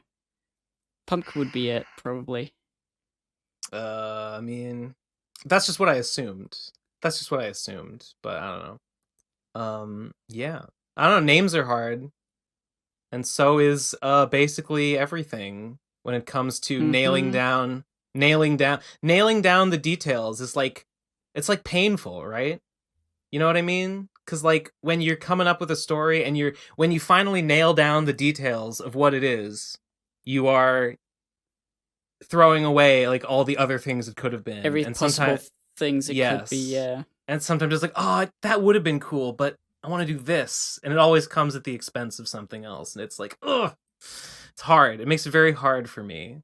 It takes me a long time sometimes. Takes me a long time sometimes, and like sometimes the only way that I can be sure that a thing that I want to make is definitely the thing I want to make is just because I realize I've been thinking about this thing for a long, long time, and the fact that I keep thinking about it means that I must want to make it. And so that's what I'm going to do. That's what not Slime and Punishment. That's what Phantom's Revenge was, is I just kept picturing like, what if it ended with a video game? And I kept picturing what it would look like, and it always looked the same way in my head. And I was like, well, I guess I got to make a game that looks like that. And I did. Partially. Yeah, I'm excited to see the final thing. When the final thing comes out, I definitely will not give up, even if it is difficult, because I want to see all the shit. I have some. The demo has no story to it at all, but I have a few big ideas. I have a few big like story ideas that I'm like really excited about. I'm actually more excited about like what I want to present story-wise in it than I am about the mechanics itself. So like I consider what's there right now to not even be like the most important part. That's just sort of like, okay, I guess I had to make it an actual game. So, you know, that part's done. Now on to like the real work, which is like making the cutscenes, which I don't know how to do. Making, like, I talked about how hard and complicated it is just to make like one character do one animation. I feel like making a cutscene is going to be like a bunch of that plus a bunch of like adding in like moments where like, you know, I gotta mix that with like dialogue and like, you know, having the functions that like switch between like progressing dialogue and progressing like character animation. It's gonna take a lot of grunt work, and I haven't really worked out how it works yet, but whatever. I figured out everything else. I'll figure it out too. And oh boy, it's very ambitious. It's maybe a little too ambitious what I want to show, but well, we'll see. We'll see. Yeah, I wonder. I mean, Game Maker is so specific. I don't know. Like the way in Cyclonials, Hussey just has videos or like flashes probably that play. That would be like obvious cool cutscene material. Rendered video. Like it is not rendered in game or anything. So like if there's a way to like play a video file in Game Maker, I'm envisioning probably make it. I was considering maybe having cutscenes be presented as like a series of images, like comic panels. I might do some of that, but I would like it if the majority of it was like the actual sprites kind of like walking around in the room, like they're in-game sprites walking around, you know, gesturing at each other, having the dialogue boxes pop up as they talk to each other. Having little like custom animations go when they do things. Like that's how I would want to present most of it. Oh, like a little camera that's like floating around and looking at things and no, you don't have control. I mean you know, like, you know, around in the. No, that's not what I mean. What I mean is like it looks like you're playing the game. Like, you know, at the very beginning, you know, Phantom, he runs down the ramp and then he stops and he stands there and then there's the little dialogue box and then he runs like out. Yeah. Imagine that, but like with more going on. Like maybe like in between lines, like he walks around or he maybe does a gesture, or maybe there's another character who's like doing the same thing, talking back to him, and like they have a back and forth and like they move and they interact and they animate with each other to display some action. That's what I'm talking about. Like it looks like it's like in game. I feel like this is a concept that there must be a simple way to describe, but I'm just like floundering and finding really complicated ways to describe it. It's like in game, like gameplay, in-game rendered, as opposed to a pre-rendered cutscene. I don't know. I just want to have the fucking sprites move around and they go, whoa! That's it. Easy peasy. You there?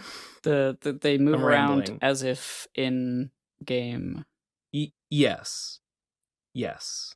Like an Undertale cutscene, kind of. Yes, I should have just said that. I should have just said like an Undertale. Yes, that's what I'm talking about. You know, like a video game, like a JRPG. Yeah, like that. Lol.